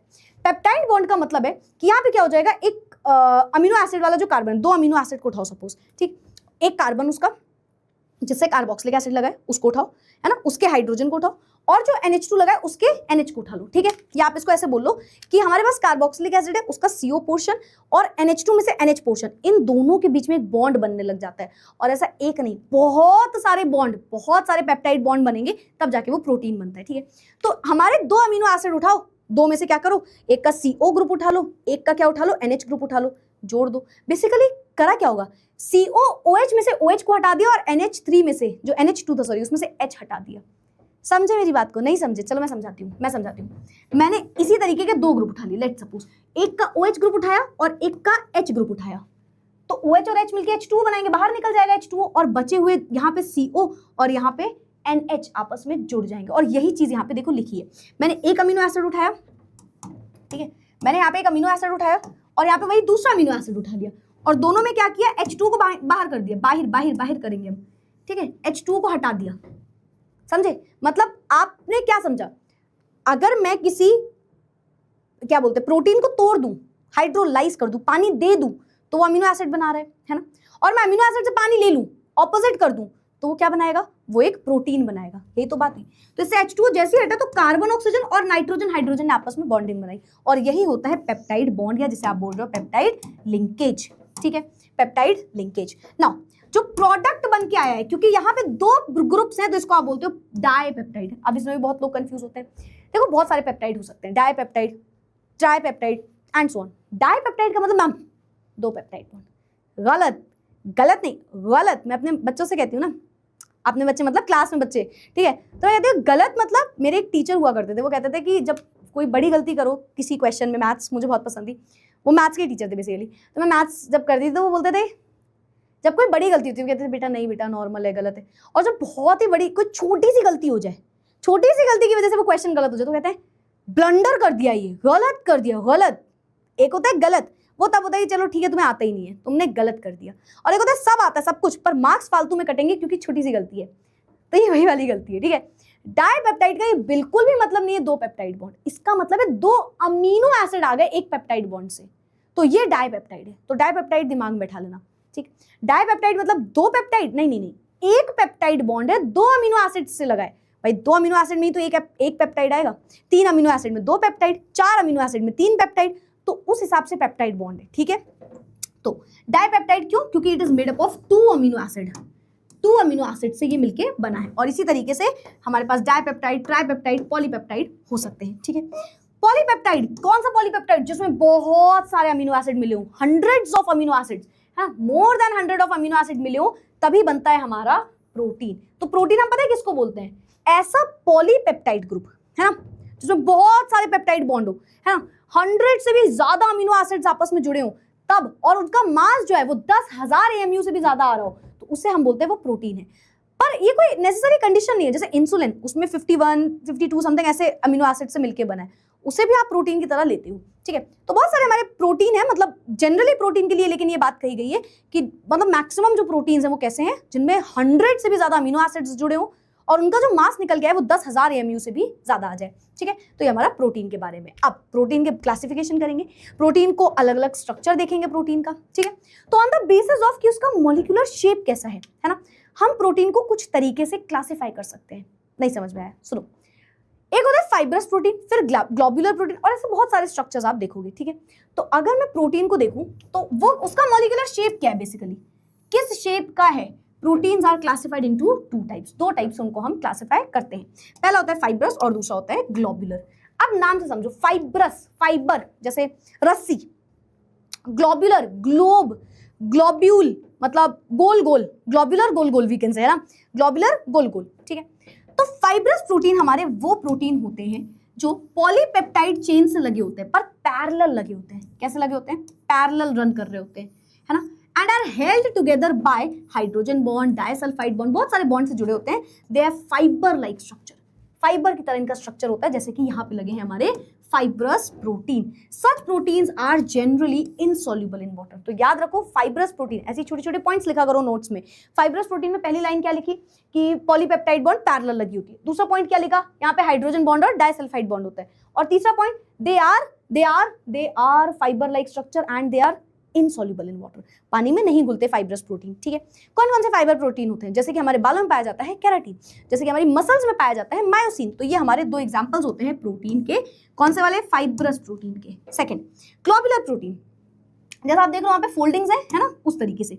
इन these proteins molecules are folded form, molecules are in the folded form, compact units आपस में आके फोल्ड हो जाएंगे और एक स्फेरिकल शेप बनाएंगे। स्फेरिकल, वहां पे पैरेलल है और स्ट्रेट चेन है, यहाँ पे स्फेरिकल चेन है, ठीक है। इंटरमॉलिक्यूलर फोर्सेस वही सारी लग रही है, जैसे hydrogen bond, disulphide bond, sorry, है ना। Proteins are comparatively weak, these are almost soluble in water, जैसे कि एल्ब्यूमिन हो गया, इंसुलिन हो गया, हीमोग्लोबिन हो गया, ये सारे इसके एग्जांपल्स हैं। तो दो टाइप के प्रोटीन समझे, फाइब्रस और ग्लोब्यूलर। फाइब्रस कैसे होते हैं, पैरेलल आपस में लगे होते हैं, और ग्लोब्यूलर फोल्डेड लगे होते हैं। फाइब्रस वाले स्ट्रेट चेन में होते हैं, ग्लोब्यूलर वाले कैसे होते हैं, रिंग चेन, स्फेरिकल शेप में होते हैं, ठीक है। ये पानी में नहीं घुलते हैं, ये ऑलमोस्ट थोड़ा थोड़ा पानी में घुल जाते हैं। यहाँ पे एग्जांपल है हमारे पास केराटिन, मायोसिन, और यहाँ पे एग्जांपल है हमारे पास albumin, insulin, haemoglobin and so on. चलो अब प्रोटीन के कुछ स्ट्रक्चर्स होते हैं, मतलब हर प्रोटीन का कुछ स्ट्रक्चर होता है। एक स्ट्रक्चर जो उसके खुद का होता है, एक स्ट्रक्चर जो चेंज हो सकता है, एक स्ट्रक्चर जो कभी चेंज नहीं हो सकता है, अलग अलग टाइप के होते हैं। तो इनके बारे में हम जानेंगे। तो पहले है हमारे पास primary structure of protein. Protein का पहला स्ट्रक्चर, प्राइमरी स्ट्रक्चर, ऐसा स्ट्रक्चर जो कभी चेंज नहीं हो सकता। प्राइमरी स्ट्रक्चर कभी नहीं बदलता। मतलब मैंने बोला, अभी हम आगे भी इसको भी समझेंगे आगे हम, है ना। ये ऐसा कनेक्टेड टॉपिक है, मुझे बार बार बोलना पड़ रहा है, आगे समझेंगे, बट मैं समझाती भी जा रही हूँ साथ साथ में, ठीक है। तो अभी 2-3 स्लाइड के बाद ही एक चीज पढ़ोगे, नेटिव स्ट्रक्चर ऑफ प्रोटीन, ठीक है, उसमें हम आएंगे, ठीक है। तो अब मान लो मैंने, चलो खैर उसको भी हटाओ, मैंने बोला एग है, ठीक है, एग को बॉईल कर दो, एग का ऑमलेट बना दो, पर क्या एग में मीट जितना प्रोटीन आ जाएगा? एक एग में क्या किसी मीट वाला प्रोटीन आ जाएगा? या एक एग में दाल वाला एग्जैक्ट प्रोटीन? मतलब उसका तो अपना प्रोटीन है ना, खुद का, कुछ उसका खुद का प्राइमरी स्ट्रक्चर जरूर है। दैट इज उसका प्राइमरी स्ट्रक्चर जो हम चेंज नहीं कर सकते। मतलब अगर उसमें चेंजेस किए ना तो पूरी चेंज हो जाएंगी चीजें, है ना। जैसे मेरी मम्मी बोलती थी कि सुबह 5 बजे उठना स्टार्ट कर दिया ना बेटा तुमने, तो तुम्हारा पूरी लाइफ बन जाएगी। और मैंने आज तक स्टार्ट नहीं किया। लाइफ तो शायद बनती जा रही है, पता नहीं, या शायद इसीलिए नहीं बन रही है, पता नहीं, जो भी। तो ऐसा है कि यार वो कह रही 5 बजे उठ गई ना, क्यों सारी चीज़ों में दिक्कत हो रही है तुम्हें? तुम खाना टाइम पे नहीं आ रही हो, खा रही हो, सोने के टाइम पे फ़ोन चला रही हो, फ़ोन चलाने के टाइम पे सो रही हो। तो ऐसा वो मुझे बोला करती थी, है ना, तुम लोग ऐसा मत किया करो, ठीक है। तो ऐसा हम बोलते हैं कि मम्मी बोलती है 5 बजे उठ जाओ ना तो तुम्हारी लाइफ पूरी सेटल है, क्योंकि वो एक टाइम है जिसकी वजह से तुम्हारा 24 घंटे का स्केड्यूल गलत है, ऐसा उनका कहना था, ठीक है, ठीक है। तो अब ये जो 5 बजे का टाइम है, इसको 6 भी कर रहे हैं तो वो कह रही है गलत हो। समझ रहे हो मेरी बात को? मतलब क्योंकि अगर उसको बदल दिया ना तो पूरा सुबह से शाम। अच्छा, मेरा रूटीन क्यों नहीं बदल पाया होगा? यही रीजन होगा, क्योंकि अगर 5 बजे मैं उठ गई तो क्या होगा, मेरा पूरे दिन का स्केड्यूल चेंज करना पड़ेगा मुझे, है ना। फिर मुझे 2 बजे नींद आएगी वापस से दिन में, और 2 बजे शायद मैं अपने ऑफिस में कोई वीडियो बना रही हूँ। Are you getting my point? तो मैं क्यों नहीं उसे चेंज कर पा रही हूँ? क्योंकि वो एक ऐसा टाइम है जिसे अगर मैंने बदल दिया ना तो मेरा पूरा दिन, पूरे स्केड्यूल की मतलब बैंड बज जाएगी। तो ये रीजन हो सकता है। इसी तरीके से हम समझते हैं प्रोटीन में हैव 1 और मोर पॉलीपेप्टाइड चेन्स। ऑब्वियसली बहुत सारी पॉलीपेप्टाइड चेन्स हो सकती हैं। हर एक पॉलीपेप्टाइड क्या है? प्रोटीन का अमीनो एसिड से जुड़ा हुआ है, फॉर श्योर मैम, है ना, स्पेसिफिक सीक्वेंस में जुड़ा हुआ है। अब यही सीक्वेंस है इसका primary structure, is said to be primary structure. बहुत सारे अमीनो एसिड्स जुड़े तो प्राइमरी स्ट्रक्चर मतलब प्रोटीन बना। अब ये किस सीक्वेंस में जुड़ रहे हैं वो होता है उसका प्राइमरी स्ट्रक्चर। सीक्वेंस कभी भी उसका चेंज नहीं हो सकता, ये याद रखना। जैसे मैंने आपको बताया, मैं जिस टाइम पे उठती हूँ मुझे उस टाइम पे पूरी एक चेन बन गई 24 आवर्स की, तो मुझे पता है उस टाइम पे ये काम करना है, रात में इतने बजे सोना है, सुबह इतने बजे उठना है, क्योंकि सुबह ये काम है वो काम है। सिमिलरली यहाँ पे प्राइमरी स्ट्रक्चर कभी चेंज नहीं हो सकता। क्यों? क्योंकि देखो क्या लिखा है, अमीनो एसिड किसी सीक्वेंस में लगे हैं। जैसे यहाँ पे एक एग्जाम्पल है, ग्रीन रेड, ऐसे सपोज बॉल्स लगी हुई है, ठीक है, यहाँ पे अमीनो एसिड्स भी मान सकते हो। तो ग्रीन पिंक ब्लू येलो, अब ये इसी चेन में रहेंगी, green pink blue yellow, green pink blue yellow, green pink blue yellow. मतलब ये ऐसे बताया गया कि इस तरीके से इनका सीक्वेंस है। आप सीक्वेंस बदलोगे तो पूरा का पूरा प्रोटीन ही बदल गया, विच इज नॉट पॉसिबल, ठीक है। अब any changes in this primary structure, जो मैं बार बार बोल रही हूँ, अगर ऐसे चेंजेस कर दिए तो वो तो पूरी चीजें ही बदल गई ना। The sequence of amino acids creates a different protein, वो प्रोटीन ही बदल गया। मतलब मैं टापुर ही नहीं रही अगर मैं 5 बजे उठना स्टार्ट कर दूं, बस यही यहाँ पे बोला जा रहा है, ठीक है। तो primary structure can not B change, क्योंकि वो सीक्वेंस बताता है किसी भी प्रोटीन का। सेकेंडरी और टर्शरी स्ट्रक्चर्स होते हैं, उनको आप चेंज कर सकते हो। सेकेंडरी और टर्शरी स्ट्रक्चर होते क्या है? Secondary structure manner in which different polypeptide chains folded है, किस तरीके से उन्हें फोल्ड करके लगाए हो वो उनका सेकेंडरी स्ट्रक्चर बनाता है। इसमें 2 टाइप के होते हैं, एक होता है अल्फा हेलिक्स स्ट्रक्चर, एक होता है बीटा प्लीटेड शीट स्ट्रक्चर, ठीक है। अभी जानेंगे about the nature of bonds which stabilise protein structure, about the conformations which the polypeptide chains assume as a result of hydrogen bonding. तो ये हमको कोई सीक्वेंस नहीं बता रहे, किसके बारे में बता रहे हैं? नेचर ऑफ बॉन्ड कैसा है, वो स्टेबल कैसे है प्रोटीन हमारा, है ना, किस तरीके से कॉन्फर्मेशन स्ट्रक्चर कैसे जुड़े हुए हैं, कैसे घूमे हुए हैं, है ना। जैसे हमने बोला 2 टाइप के होंगे, एक होगा हमारे पास अल्फा हेलिक्स स्ट्रक्चर, एक होगा beta pleated sheet structure. Again नाम समझो, अल्फा हेलिक्स एक हेलिक्स की तरह, ठीक, बीटा प्लीटेड जैसे प्लीट्स की तरह, है ना, जैसे स्कर्ट की प्लीट, साड़ी की प्लीट्स होती है ना, प्लीट्स की तरह। तो अगर मैं एक स्क्रू को ऐसे घुमाती रहूं तो एक साइड घूमता जा रहा है, तो हमने बोला एक हेलिक्स बना लिया उसने, अल्फा हेलिक्स जो यहाँ पे बना हुआ है, ऐसे हेलिक्स, है ना, ऐसे घुमाते जाओ, क्लॉकवाइज भी हो सकता है, एंटी क्लॉकवाइज भी हो सकता है। This type of structure is acquired when R groups in the amino acids are large, मतलब जब एल्काइल ग्रुप बहुत ज्यादा है तब ये वाला स्ट्रक्चर बनता है जो आपको यहाँ पे देखने को मिल रही है। देखो ये देखो भाई सेम हाइड्रोजन बॉन्डिंग हो रही, बहुत सारी बॉन्डिंग हो रही है इनमें भी, पेप्टाइड बॉन्ड भी बन रहे हैं और इस तरीके से ये एक स्ट्रक्चर बन गया, है ना, इस तरीके से ये एक स्ट्रक्चर बन गया। वहीं एक्स-रे स्टडी करती हैं कि जो पॉलीपेप्टाइड चेन्स हैं अगर वो साइड बाय साइड जिगजैग के फॉर्म में लग गई, ऐसे साइड बाय साइड, एक के बाद एक प्लीट की तरह, शीट की तरह, तो उसको आप बोल रहे हो बीटा प्लीटेड शीट स्ट्रक्चर, ठीक है ना। चेन स्ट्रक्चर्स जो है वो एक साथ लगे हैं इंटरमोलिकुलर हाइड्रोजन बॉन्ड से, सब में hydrogen bond, disulphide bond, polypeptide bond present होता है। Two types of pleated sheets are possible, parallel and anti parallel, है, या तो वो लेफ्ट साइड रोटेट हो रहा होगा या तो राइट साइड, तो पैरेलल फॉर्म में भी हो सकता है प्लीट्स और एंटी पैरेलल फॉर्म में भी हो सकती हैं प्लीट्स। पैरेलल स्ट्रक्चर में जो चेन्स है वो कैसे होंगी, सेम डायरेक्शन में होंगी, और एंटी पैरेलल में जो चेन है वो ऑपोजिट डायरेक्शन में लगी होंगी। तो इसी तरीके से हमारे पास अल्फा और बीटा सॉरी हमारे पास क्या होता है, हमारे पास अल्फा हेलिक्स और beta pleated sheet structure present होते हैं। अल्फा और बीटा तो समझ गए ना, alpha amino acid, beta amino acid अभी भी पढ़ा था, तो बस उसी की बात हो रही है, ठीक है। चलो, और इसी तरीके से होते हैं टर्शियरी स्ट्रक्चर और उसके आगे क्वाटरनरी स्ट्रक्चर भी होते हैं। मतलब एक सिंपल सी स्ट्रेट चेन है तो ये क्या बता रहा है, इसका सीक्वेंस बता रहा है, कौन किसके बाद लगा है, प्राइमरी स्ट्रक्चर, है ना। अब ऐसे क्या बन गया, हेलिक्स जैसा बन गया, अल्फा हेलिक्स या बीटा प्लीटेड बन गया, सेकेंडरी स्ट्रक्चर, ठीक, कॉन्फर्मेशंस बता रहे हैं या स्टेबिलिटी बता रहे हैं, ठीक है। अब और फोल्डिंग कर दोगे फर्दर तो टर्शरी स्ट्रक्चर, और टर्शरी में और फोल्डिंग कर दोगे तो वो बन जाता है हमारा क्वाटरनरी स्ट्रक्चर। तो इस तरीके से 4 स्ट्रक्चर्स होते हैं प्रोटीन के। अब जो भी हमने बोला था कि एग के बारे में बात कर रहे थे, तो हम जानेंगे डीनेचुरेशन ऑफ एग। देखो, कोई भी चीज में जो ऑलरेडी प्रोटीन प्रेजेंट है वो उसका नेटिव फॉर्म होता है ना। अगर मैं उसको चेंज कर दूं तो मैम क्या चेंज कर दूं, सेकेंडरी और टर्शियरी स्ट्रक्चर में किसी प्रोटीन का चेंज कर दूं तो वो डीनेचुरेट कहलाता है कि यार वो डीनेचुरेट कर दिया। वापस सुनना, कोई चीज जैसे नॉर्मल प्रोटीन के फॉर्म में है, जैसे एग में प्रोटीन है, ठीक है, नॉर्मल प्रोटीन जो भी है वो हमने बोल दिया उसका नेटिव फॉर्म है एग का। अब मैं उस एग को बॉईल कर दूं तो उसकी शीट जो उसकी जो व्हाइट वाली लेयर होती है वो और थिक हो जाती है। क्यों हो जाती होगी पता है, एक वाटर सोल्यूबल है, एक वाटर इनसोल्यूबल था। एक जब स्टार्टिंग में क्या है, पानी पानी सा लगता है, ऐसा कुछ लिक्विड सा लगता है एग में, है ना, तो वो अपना एक प्रोटीन है, उसका सेकेंडरी और टर्शियरी स्ट्रक्चर कुछ है। लेकिन अगर आपने उसको क्या किया, बॉईल कर दिया, तो उसका सेकेंडरी स्ट्रक्चर चेंज हो जाता है। सेकेंडरी और टर्शियरी स्ट्रक्चर चेंज होने की वजह से ही वो आपको एक मोटी सी लेयर दिखने लग जाती है। तो जो नॉर्मल एग है वो उसका नेटिव फॉर्म है। नेटिव फॉर्म मतलब वो जैसे पाया जा रहा है वैसे लिखा हुआ है वहां पे, मतलब वैसे ही है वहां पे। अगर मैंने इसको हीट कर दिया, 2 चीजों से इसका नेटिव फॉर्म चेंज हो सकता है, या तो इसको हीट कर दो यानी कि टेम्परेचर में चेंजेस कर दो, या तो इसको पीएच बढ़ा या घटा दो। अगर आपको किसी को नेटिव फॉर्म से हटाना है, नेटिव फॉर्म मतलब जो उसका नेचुरल फॉर्म है, मुझे बोलना है मुझे उसका ना नेचुरल फॉर्म हटाना है, तो आप बोलोगे मैम उसका या तो पीएच बदल दो या तो उसका टेम्परेचर बदल दो। तो इन 2 तरीकों के बदलने से हम उसको क्या करेंगे, नेचुरल फॉर्म से हटा देंगे, और जो फॉर्म अब बन के आएगा वो होगा उसका डीनेचुरेटेड स्टेट, ठीक। तो एनर्जेटिकली मोस्ट स्टेबल शेप जो होता है किसी भी प्रोटीन का, वो तो एक्चुअली में उसका नेटिव फॉर्म होता है भाई, है ना। अब तुम में कोई बहुत सारे चेंजेस लाने की कोशिश करेगा तो वो रियलिटी थोड़ी है तुम्हारी, तुम जैसे हो तुम वैसे ही हो, है ना, है ना। तो बस वही वाली बात है यहाँ पे। तो नेटिव फॉर्म क्या होता है, नेचुरल फॉर्म, और वो सबसे स्टेबल फॉर्म है उसका, ठीक है। उसमें जितने चेंजेस करोगे, चेंजेस कर कैसे सकते हैं, या तो टेम्परेचर की वजह से या तो पीएच को चेंज करने की वजह से, ठीक है, तो उससे हो जाता है उसका डीनेचुरेशन। तो ये डीनेचुरेशन होता क्या है ma'am, the process which changes the physical and biological properties of a protein without changing its composition, उसे आप बोलते हो डीनेचुरेशन। मतलब एग दाल नहीं बन जाएगी भाई, एग हमारा रोटी नहीं बन जाएगी, उसमें जो प्रोटीन है वो वही प्रोटीन रहेगा हमेशा। क्यों, क्योंकि प्राइमरी स्ट्रक्चर चेंज नहीं हुआ होगा। प्राइमरी स्ट्रक्चर आप सोचो चेंज हो जाए, नहीं, चेंज नहीं होगा, नॉट चेंज्ड, वो एज इट इज रहेगा, वो जैसा है वो वैसा ही रहेगा, इट विल नॉट चेंज, ठीक है। तो इसे आप बोलते हो डीनेचुरेशन ऑफ एग, है ना, एग का डीनेचुरेशन हो जाना। पहले वो फोल्डेड था, है ना, अब वो ओपन स्ट्रक्चर में हो गया, तो हम उसको बोलते हैं डीनेचुरेशन ऑफ एग। पहले उसमें सॉल्यूबल था, वो वाटर सॉल्यूबल होता है, उसके बाद वो वाटर इनसॉल्यूबल हो जाता है ना।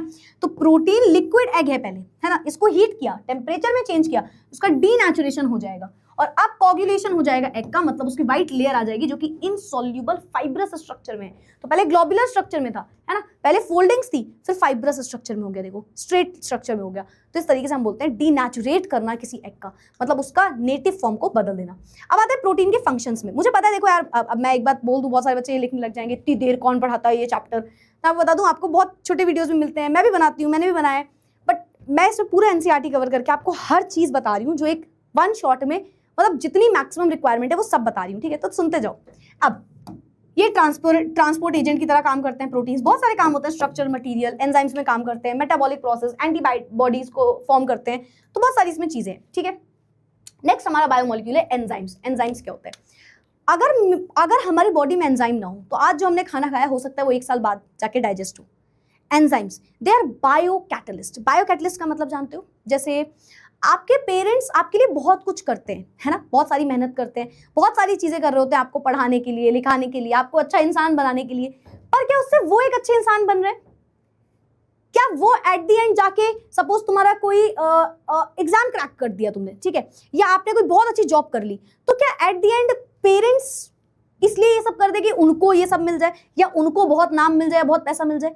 अब आप बोलोगे मैम हम तो उनको देंगे ही ना, बट एक्चुअली में वो किसके काम आएगा? आपके ही काम आएगा। आप उनके बहुत ज्यादा काम नहीं ले आओगे वो चीज, मतलब वो एज अ कैटलिस्ट काम कर रहे हैं, वो खुद पार्टिसिपेट नहीं कर रहे हैं। कैटलिस्ट का मतलब समझा रही हूँ मैं, वो खुद पार्टिसिपेट नहीं कर रहे हैं। अब आप बोलो कि पापा मम्मी ना बहुत मेहनत करते हैं, बहुत मेहनत करते हैं हमें पढ़ाने के लिए, तो क्या पापा मम्मी एग्जाम देने चले जाएंगे? नहीं, वो सिर्फ मेहनत कर रहे हैं कि यार आप पढ़ो। अब वो कोचिंग चले जाएंगे? नहीं, आपको ही जाना है, आपको ही पढ़ना है, आपको ही सब करना है, but they are acting as a catalyst in your life, है ना।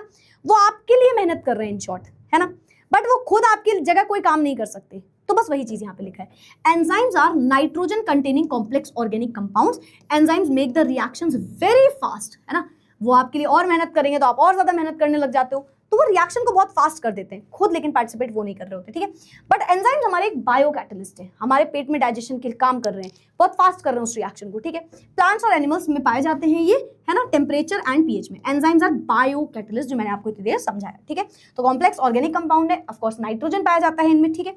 नॉमेनक्लेचर की बात करें तो इनको भी ऐसे ही नाम रख दिया जाता है, किससे पाए जा रहे हैं, क्या बना रहे हैं, एंड सो ऑन। जैसे एक एंजाइम है, वो कैटालिसिस के काम करता है।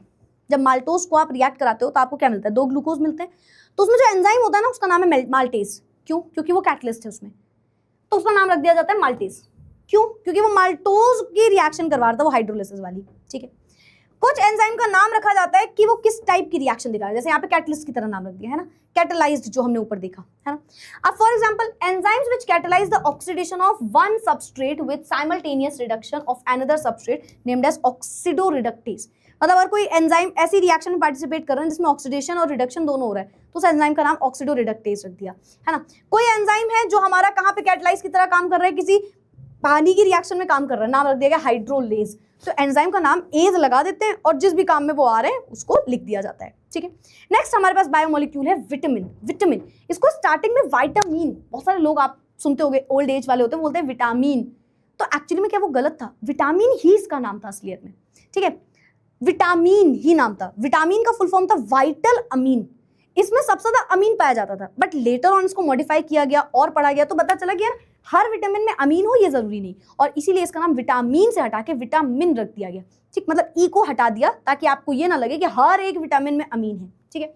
बाकी विटामिन के बारे में तो यार सब जानते हैं, विटामिन बहुत सारी चीजों में पाया जाता है। आपकी एनसीईआरटी में एक पेज में ये भी लिखा रहता है किस किस चीज में कौन सा विटामिन है, जैसे आंवला में क्या है ना, वो कहाँ काम करता है, तो उसको एक बार जरूर से रीड कर लेना, ठीक है। Vitamin are group of organic compounds जो कि रिक्वायर होते हैं बहुत छोटे अमाउंट में। ये मैंने आपको पहले भी बताया, मैं आपको वापस से बता दूं, अगर आपने मेरा वो रैपिड रिविजन देखा है तो आपको पता है, मैं फिर से बता दूं। विटामिन की हमारी बॉडी को एक लिमिटेड अमाउंट में जरूरत होती है। बहुत सारे आपके आसपास लोग होते हैं वो विटामिन की कोई भी क्या बोलते हैं उसको, कोई भी टैबलेट खा रहे हैं, कुछ भी ले रहे हैं, वो जरूरी नहीं होता। जब तक आपको कोई डॉक्टर प्रिस्क्राइब ना करे, सजेस्ट ना करे, कभी किसी को कोई विटामिन नहीं खाना चाहिए, ठीक है।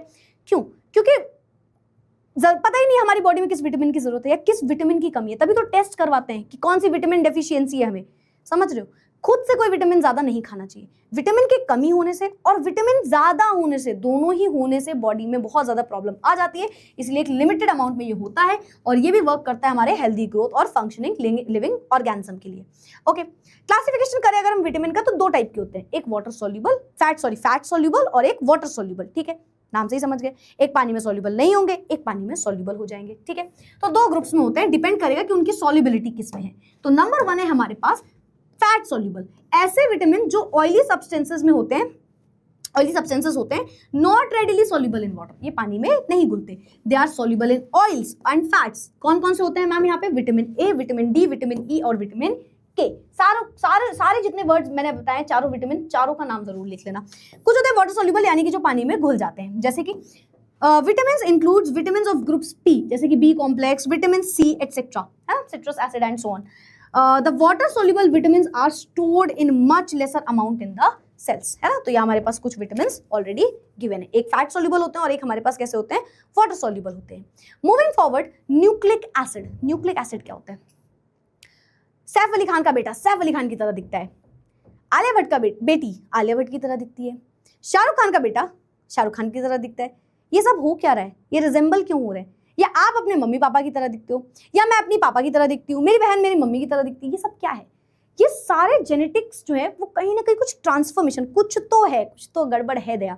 तो हम अपने एंसेस्टर्स की तरह जरूर दिखते हैं, हम अपने पेरेंट्स की तरह दिखते हैं, कहते हैं दादा की तरह आंखें हैं इसकी, समझ रहे हो। तो वो क्या है, वो ट्रांसफॉर्मेशन हो रहा है एक जनरेशन टू सेकेंड जनरेशन, है ना। पर वो होता कैसे?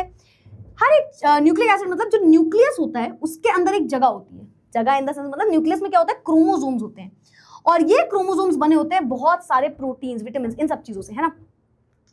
न्यूक्लिक एसिड से, वीकेंड से, न्यूक्लिक एसिड से, सॉरी, है ना। तो यहाँ पे हमारे ये न्यूक्लिक एसिड होते हैं। पर ये होता क्या है, हर जनरेशन जैसे मैंने आपको बताया रिजेंबल करती है अपने एंसेस्टर्स से बहुत सारे तरीकों से, है ना। कोई बोलता है फीचर्स सेम है, हाइट सेम है, and so on. Long chain of polymer of nucleotides आपस में मिलते हैं और वही बनाते हैं न्यूक्लिक एसिड। तो न्यूक्लिक एसिड है क्या, बहुत सारे न्यूक्लियोटाइड्स आपस में मिल गए तो उन्होंने बना दिया न्यूक्लिक एसिड।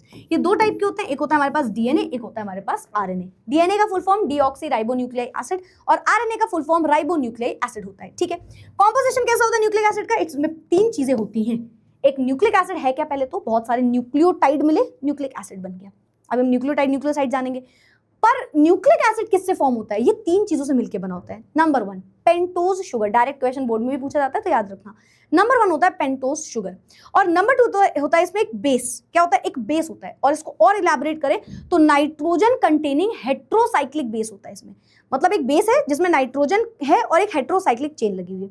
और थर्ड होता है हमारे पास फॉस्फोरिक एसिड। इन तीन चीजों से मिलकर बनता है हमारा एक न्यूक्लिक एसिड। वापस से मैम, न्यूक्लिक एसिड किससे मिलकर बना है? Nucleic acid number 1 pentose sugar, 5 carbon वाला sugar. Number 2 nitrogen containing heterocyclic base, और नंबर 3 फॉस्फोरिक एसिड। इन तीनों चीजों से मिलकर हमारा न्यूक्लिक एसिड जो है वो बनता है, ठीक है। चलो अभी हम इसके बारे में और बात करेंगे, पर फिलहाल डीएनए और आरएनए को समझो। डीएनए 4 न्यूक्लिक, डीएनए में 4 बेस प्रेजेंट होते हैं और आरएनए में भी 4 बेस प्रेजेंट होते हैं। पर इन दोनों में डिफरेंस क्या है? इनके स्ट्रक्चर के साथ साथ इनमें एक और डिफरेंस है।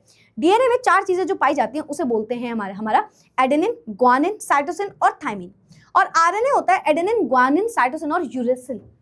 मतलब यहाँ पे थाइमिन की जगह अगर एक यूरेसिल आ जाता है तो इसे आप बोलने लग जाते हो आरएनए, और अगर यूरेसिल ना होते हुए थाइमिन ही है तो वो होता है हमारा क्या बोलते हैं, डीएनए, ठीक है। तो इसका नाम क्या होता है? ये होता है एजीसीटी, है ना। डीएनए में क्या होता है? एजीसीटी, और आरएनए में क्या होता है? एजीसीयू, है ना। जैसे एक बात बताती हूँ, जैसे मैं बोलूंगी क्या बोलते हैं उसको, क्या एक मीम, एक बहुत ही ज्यादा वायरल एक वो था, वो कहते हैं कि यार you know what, I am an RNA, why? Because I have you. बेकार तो नहीं लगा? अब जो है सो है, ठीक है।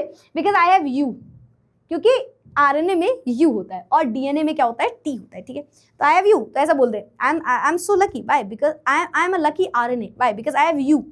यू क्यों? क्योंकि आरएनए में होता है यू, यूरेसिल। तो अगर एडेनिन, ग्वानिन, साइटोसिन, थाइमिन है तो वो हमारा डीएनए है, और अगर एडेनिन, ग्वानिन, साइटोसिन और यूरेसिल है तो वो हमारा आरएनए है, ठीक है।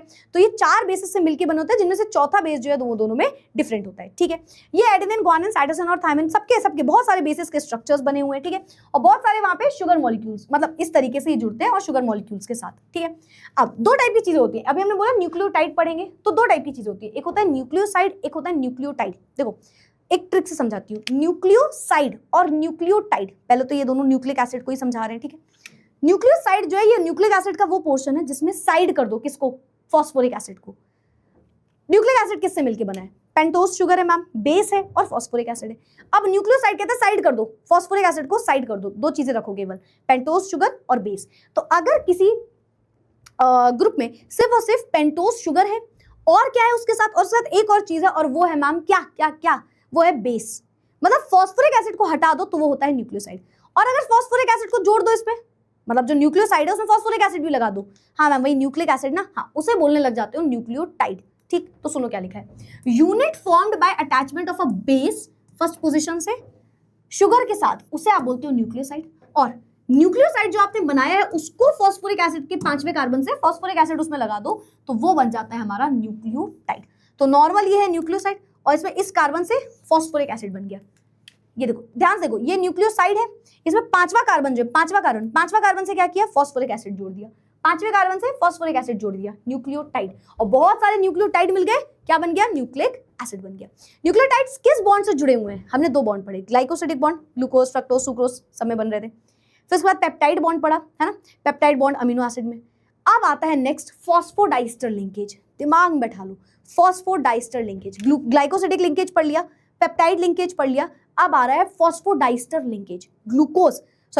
जो हमारा न्यूक्लिक एसिड है इसमें जो बॉन्ड है, जो लिंक है, वो है phosphodiester linkage. Nucleotides are joined together by phosphodiester linkage. कौन से कार्बन से, पांचवें और तीसरे कार्बन से, जो कि एक पेंटोज शुगर में लगे हैं। तो पांचवा और तीसरा कार्बन जो होता है उसके ग्रुप्स आपस में जुड़ते हैं और ये बनाते हैं। Information regarding this sequence nucleic acid के इस तरीके से दिया होता है कि भाई शुगर बेस फॉस्फोरिक एसिड, फिर पांचवें कार्बन से sugar base phosphoric acid, sugar base phosphoric acid, n number of groups लगते जाएंगे और यही बनाता है हमारा क्या, यही बनाता है एक न्यूक्लिक एसिड का फॉर्मेशन। ठीक है, पांचवा कार्बन का फॉस्फोरिक एसिड है ना, और क्या लिखा है साथ साथ थर्ड कार्बन, ये आपस में जुड़ते हैं और ये बनाते हैं फॉस्फोडाइस्टर लिंकेज।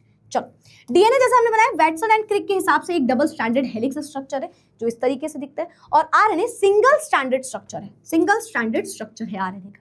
डीएनए में क्या क्या होता है, adenine guanine cytosine thymine. RNA में होता है एडेनिन ग्वानिन साइटोसिन और uracil, because I have you, ये याद रखना। ठीक है, चलो अब अगर मैं डीएनए की बात करूं, आपको पता है हम बोल रहे हैं एडेनिन ग्वानिन साइटोसिन थाइमिन, तो ये किसी बॉन्ड से लगे होंगे, कोई भी बॉन्ड किसी के साथ भी लगा दो, नहीं नहीं नहीं, ये अलग होता है। ठीक है, अभी हम इसके बारे में भी जानेंगे। एडेनिन पेयर्स हमेशा थाइमिन के साथ करता है बेटा, एडेनिन जो है वो हमेशा थाइमिन के साथ लगा होता है। देखो ऐसे समझाती हूँ, ये देखो यहाँ पे देखो, इस स्ट्रक्चर को ध्यान से देखो, इस स्ट्रक्चर में जो एडेनिन है ना, एडेनिन कहीं दिख रहा है, एडेनिन ये हमेशा थाइमिन के साथ लगा होगा, ये एडेनिन हमेशा थाइमिन के साथ, I don't know if you can see, ये ए लिखा है, टी लिखा है, देखो एडेनिन थाइमिन हमेशा होंगे, और ग्वानिन के साथ हमेशा साइटोसिन, साइटोसिन ग्वानिन, साइटोसिन ग्वामिन, मतलब ए के साथ जब भी हम देख रहे हैं टी दिखेगा और जी के साथ जब भी हम देख रहे हैं हमें सी दिखेगा।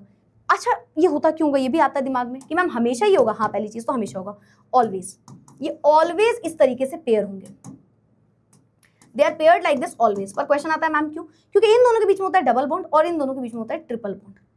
अब वो डबल बॉन्ड बनाता है तो वो हमेशा उन्हीं के साथ रहेगा, और ये ट्रिपल बॉन्ड तो ये ट्रिपल बॉन्ड के साथ। तो ये हमेशा याद रखना कि इनका भी एक पेयरिंग होती है, एडेनिन हमेशा पेयर करेगा थाइमिन के साथ फॉर्मिंग डबल बॉन्ड, और जो हमारा ग्वानिन है वो हमेशा साइटोसिन के साथ रहेगा क्योंकि उनमें बनता है ट्रिपल बॉन्ड। उसी की जगह जब मैं आरएनए की बात करती हूँ तो आरएनए भी इस तरीके से होता है ना। आरएनए तीन टाइप का होता है, एक एमआरएनए, टीआरएनए, आरआरएनए। एमआरएनए का फुल फॉर्म होता है मैसेंजर आरएनए, मैसेज पहुंचाने का काम करता है हमारी बॉडी में। टीआरएनए ट्रांसफर आरएनए होता है, और लास्ट में होता है राइबोसोमल आरएनए। और आरएनए कुछ इस तरीके से दिखता है जिसमें जी सी इस तरीके से लगे होते हैं। ठीक है, यहाँ पे भी बहुत सारे बॉन्ड्स प्रेजेंट होते हैं, तो ये इनका सेकेंडरी स्ट्रक्चर है। अब देखो बहुत सारे रोल होते हैं, एमआरएनए, आरआरएनए, टीआरएनए, सबके कुछ ना कुछ रोल्स होते हैं ना। एक मैसेंजर की तरह काम करता है ना, वो मैसेज कैरी करता है, जेनेटिक कोड जो आ रहे हैं जहाँ से, है ना। एक ट्रांसलेटर की तरह काम करता है ना, जो हमारे बॉडी में ट्रांसलेटर की जरूरत है, जो मैसेजेस आ रहे हैं उसको ट्रांसलेट करने में हेल्प करता है। और एक राइबोसोमल होता है, वो स्ट्रक्चरल कंपोनेंट में हेल्प करता है ना। एक सेलुलर मशीनरी जो होती है उसमें किस तरीके से प्रोटीन लगे हुए हैं उसमें काम करता है आरआरएनए हमारा। ठीक है, फंक्शंस भी मैंने एक्स्ट्रा के लिए लिख दिए थे। अब क्या कुछ बायोलॉजिकल फंक्शन होते हैं न्यूक्लिक एसिड के? बिल्कुल, हम सभी को पता है डीएनए आरएनए बहुत जगह हेल्प करता है। किसी से सुना है, बहुत सारी मूवीज और सीरियल्स में देखते हो, कहते हैं तुम बेटा हो इसके कि तुम डीएनए टेस्ट करवा लो, तो उससे पता चल सकता है ना। जैसे बायोमेट्रिकल चीजें, जैसे थंब प्रिंट वगैरह, वो सबके अलग होते हैं। सोचो करोड़ों लोग हैं इस दुनिया में और सबके थंब प्रिंट्स अलग हैं, है ना। तो वो सब क्या है, वो सब बायोलॉजिकल एक ग्रुप है ना। केमिकल बेस होता है, हेरिडिटरी में बी रिगार्डेड, इसी से हम पता कर सकते हैं जेनेटिकल इन्फॉर्मेशन, है ना। एक्सक्लूसिवली रिस्पॉन्सिबल होता है बहुत सारी मेंटेनेंस के लिए बॉडी में, मिलियंस ऑफ ईयर्स से इस चीजों को हम देख रहे हैं कि सब में डिफरेंट होता है। डीएनए मॉलिक्यूल केपेबल होता है बहुत सारे डुप्लीकेशन ग्रुप से, है ना। बहुत सारे इसके इंपॉर्टेंट फंक्शंस होते हैं, जैसे हमने एक तो पढ़ ही लिया कि भाई बायोमेट्रिकल चीजें जो होती हैं, है ना, यानी कि थंबप्रिंट्स वगैरह, और भी बहुत सारी चीजें होती है जिससे हम इन चीजों को यूज करके कुछ एविडेंस प्रूफ पता कर सकते हैं, है ना। तो हमारी बॉडी में ये सारी की सारी जो चीजें होती हैं वो अलग होती हैं। एंड इसी के साथ with that we have ended our chapter biomolecules. I hope so आपको बहुत अच्छे समझ में आया होगा चैप्टर। मैं पूरी कोशिश करी कि जितने भी आपकी एनसीईआरटी में इंपॉर्टेंट चीजें या जितने भी टॉपिक्स इसमें इंक्लूडेड हैं वो आपको समझा पाऊँ, ठीक है। एंड जितना डिटेल में हो सकता था मैंने आपको पढ़ा दिया, एंड आई होप सो। अब देखो हमारा तो कोर्स खत्म हो गया वन शॉट का, 10 चैप्टर थे, 10 के 10 चैप्टर्स हमारे कवर करवा दिए मैंने। आई होप सो ये 10 चैप्टर आपको अच्छे से आए होंगे। कोई भी चैप्टर का वन शॉट देखना है देख लेना इसी चैनल पे। एंड इसके साथ साथ इसके शॉर्ट फॉर्म में भी वीडियोस हैं, क्या बोलते हैं उसको, जो बोलते हैं बोर्ड एक्सप्रेस, हाँ जो भी है, तो वो भी शॉर्ट फॉर्म में भी है, तो आप चाहो तो उसको और शॉर्ट फॉर्म में देख सकते हो। पर मेरा यही मानना है हमेशा कि पहले तो देखो क्लासेस में पढ़ना चाहिए। मैं तो ये भी नहीं कहती कभी वन शॉट से पढ़ो केवल, नहीं, आप इतने टाइम बाद वन शॉट पढ़ रहे होगे, क्लास में आते ही वन शॉट पढ़ लोगे तो 10 दिन में कोर्स खत्म हो जाएगा ना, पर 6 महीने तक कुछ ना कुछ पढ़ा होता है हमने, है ना। तो आई होप सो आपने क्लास में पढ़ लिया होगा अच्छे से। फिर उसके बाद वन शॉट एक अच्छा, बहुत अच्छा आपको एक उसको बोलते हैं ना कि क्या बोलते हैं कि यार उसको ना एकदम शाइन कर दो, है ना, पॉलिश कर दो, तो आपकी पढ़ाई पॉलिश हो गई होगी। अब अगर आपको एकदम लास्ट टाइम पे रिवीजन करना है तो उसके लिए भी शॉर्ट वीडियोस इसमें मिल जाएंगे। And that's all about biomolecule. 7 number लेके ही आना घर पे, ठीक है। Thank you so much everyone, खत्म, टाटा, bye bye, see you all in the next video, bye bye, take care, keep studying, keep learning. और अगर समझ में आ गया हो तो चैट बॉक्स में क्लियर जरूर लिख देना, ठीक है। क्लियर करने नहीं आए थे ना, क्योंकि हम तो क्लियर करने आए थे। See you all in the next video, bye bye, take care, keep studying, keep learning. Thank you so much everyone.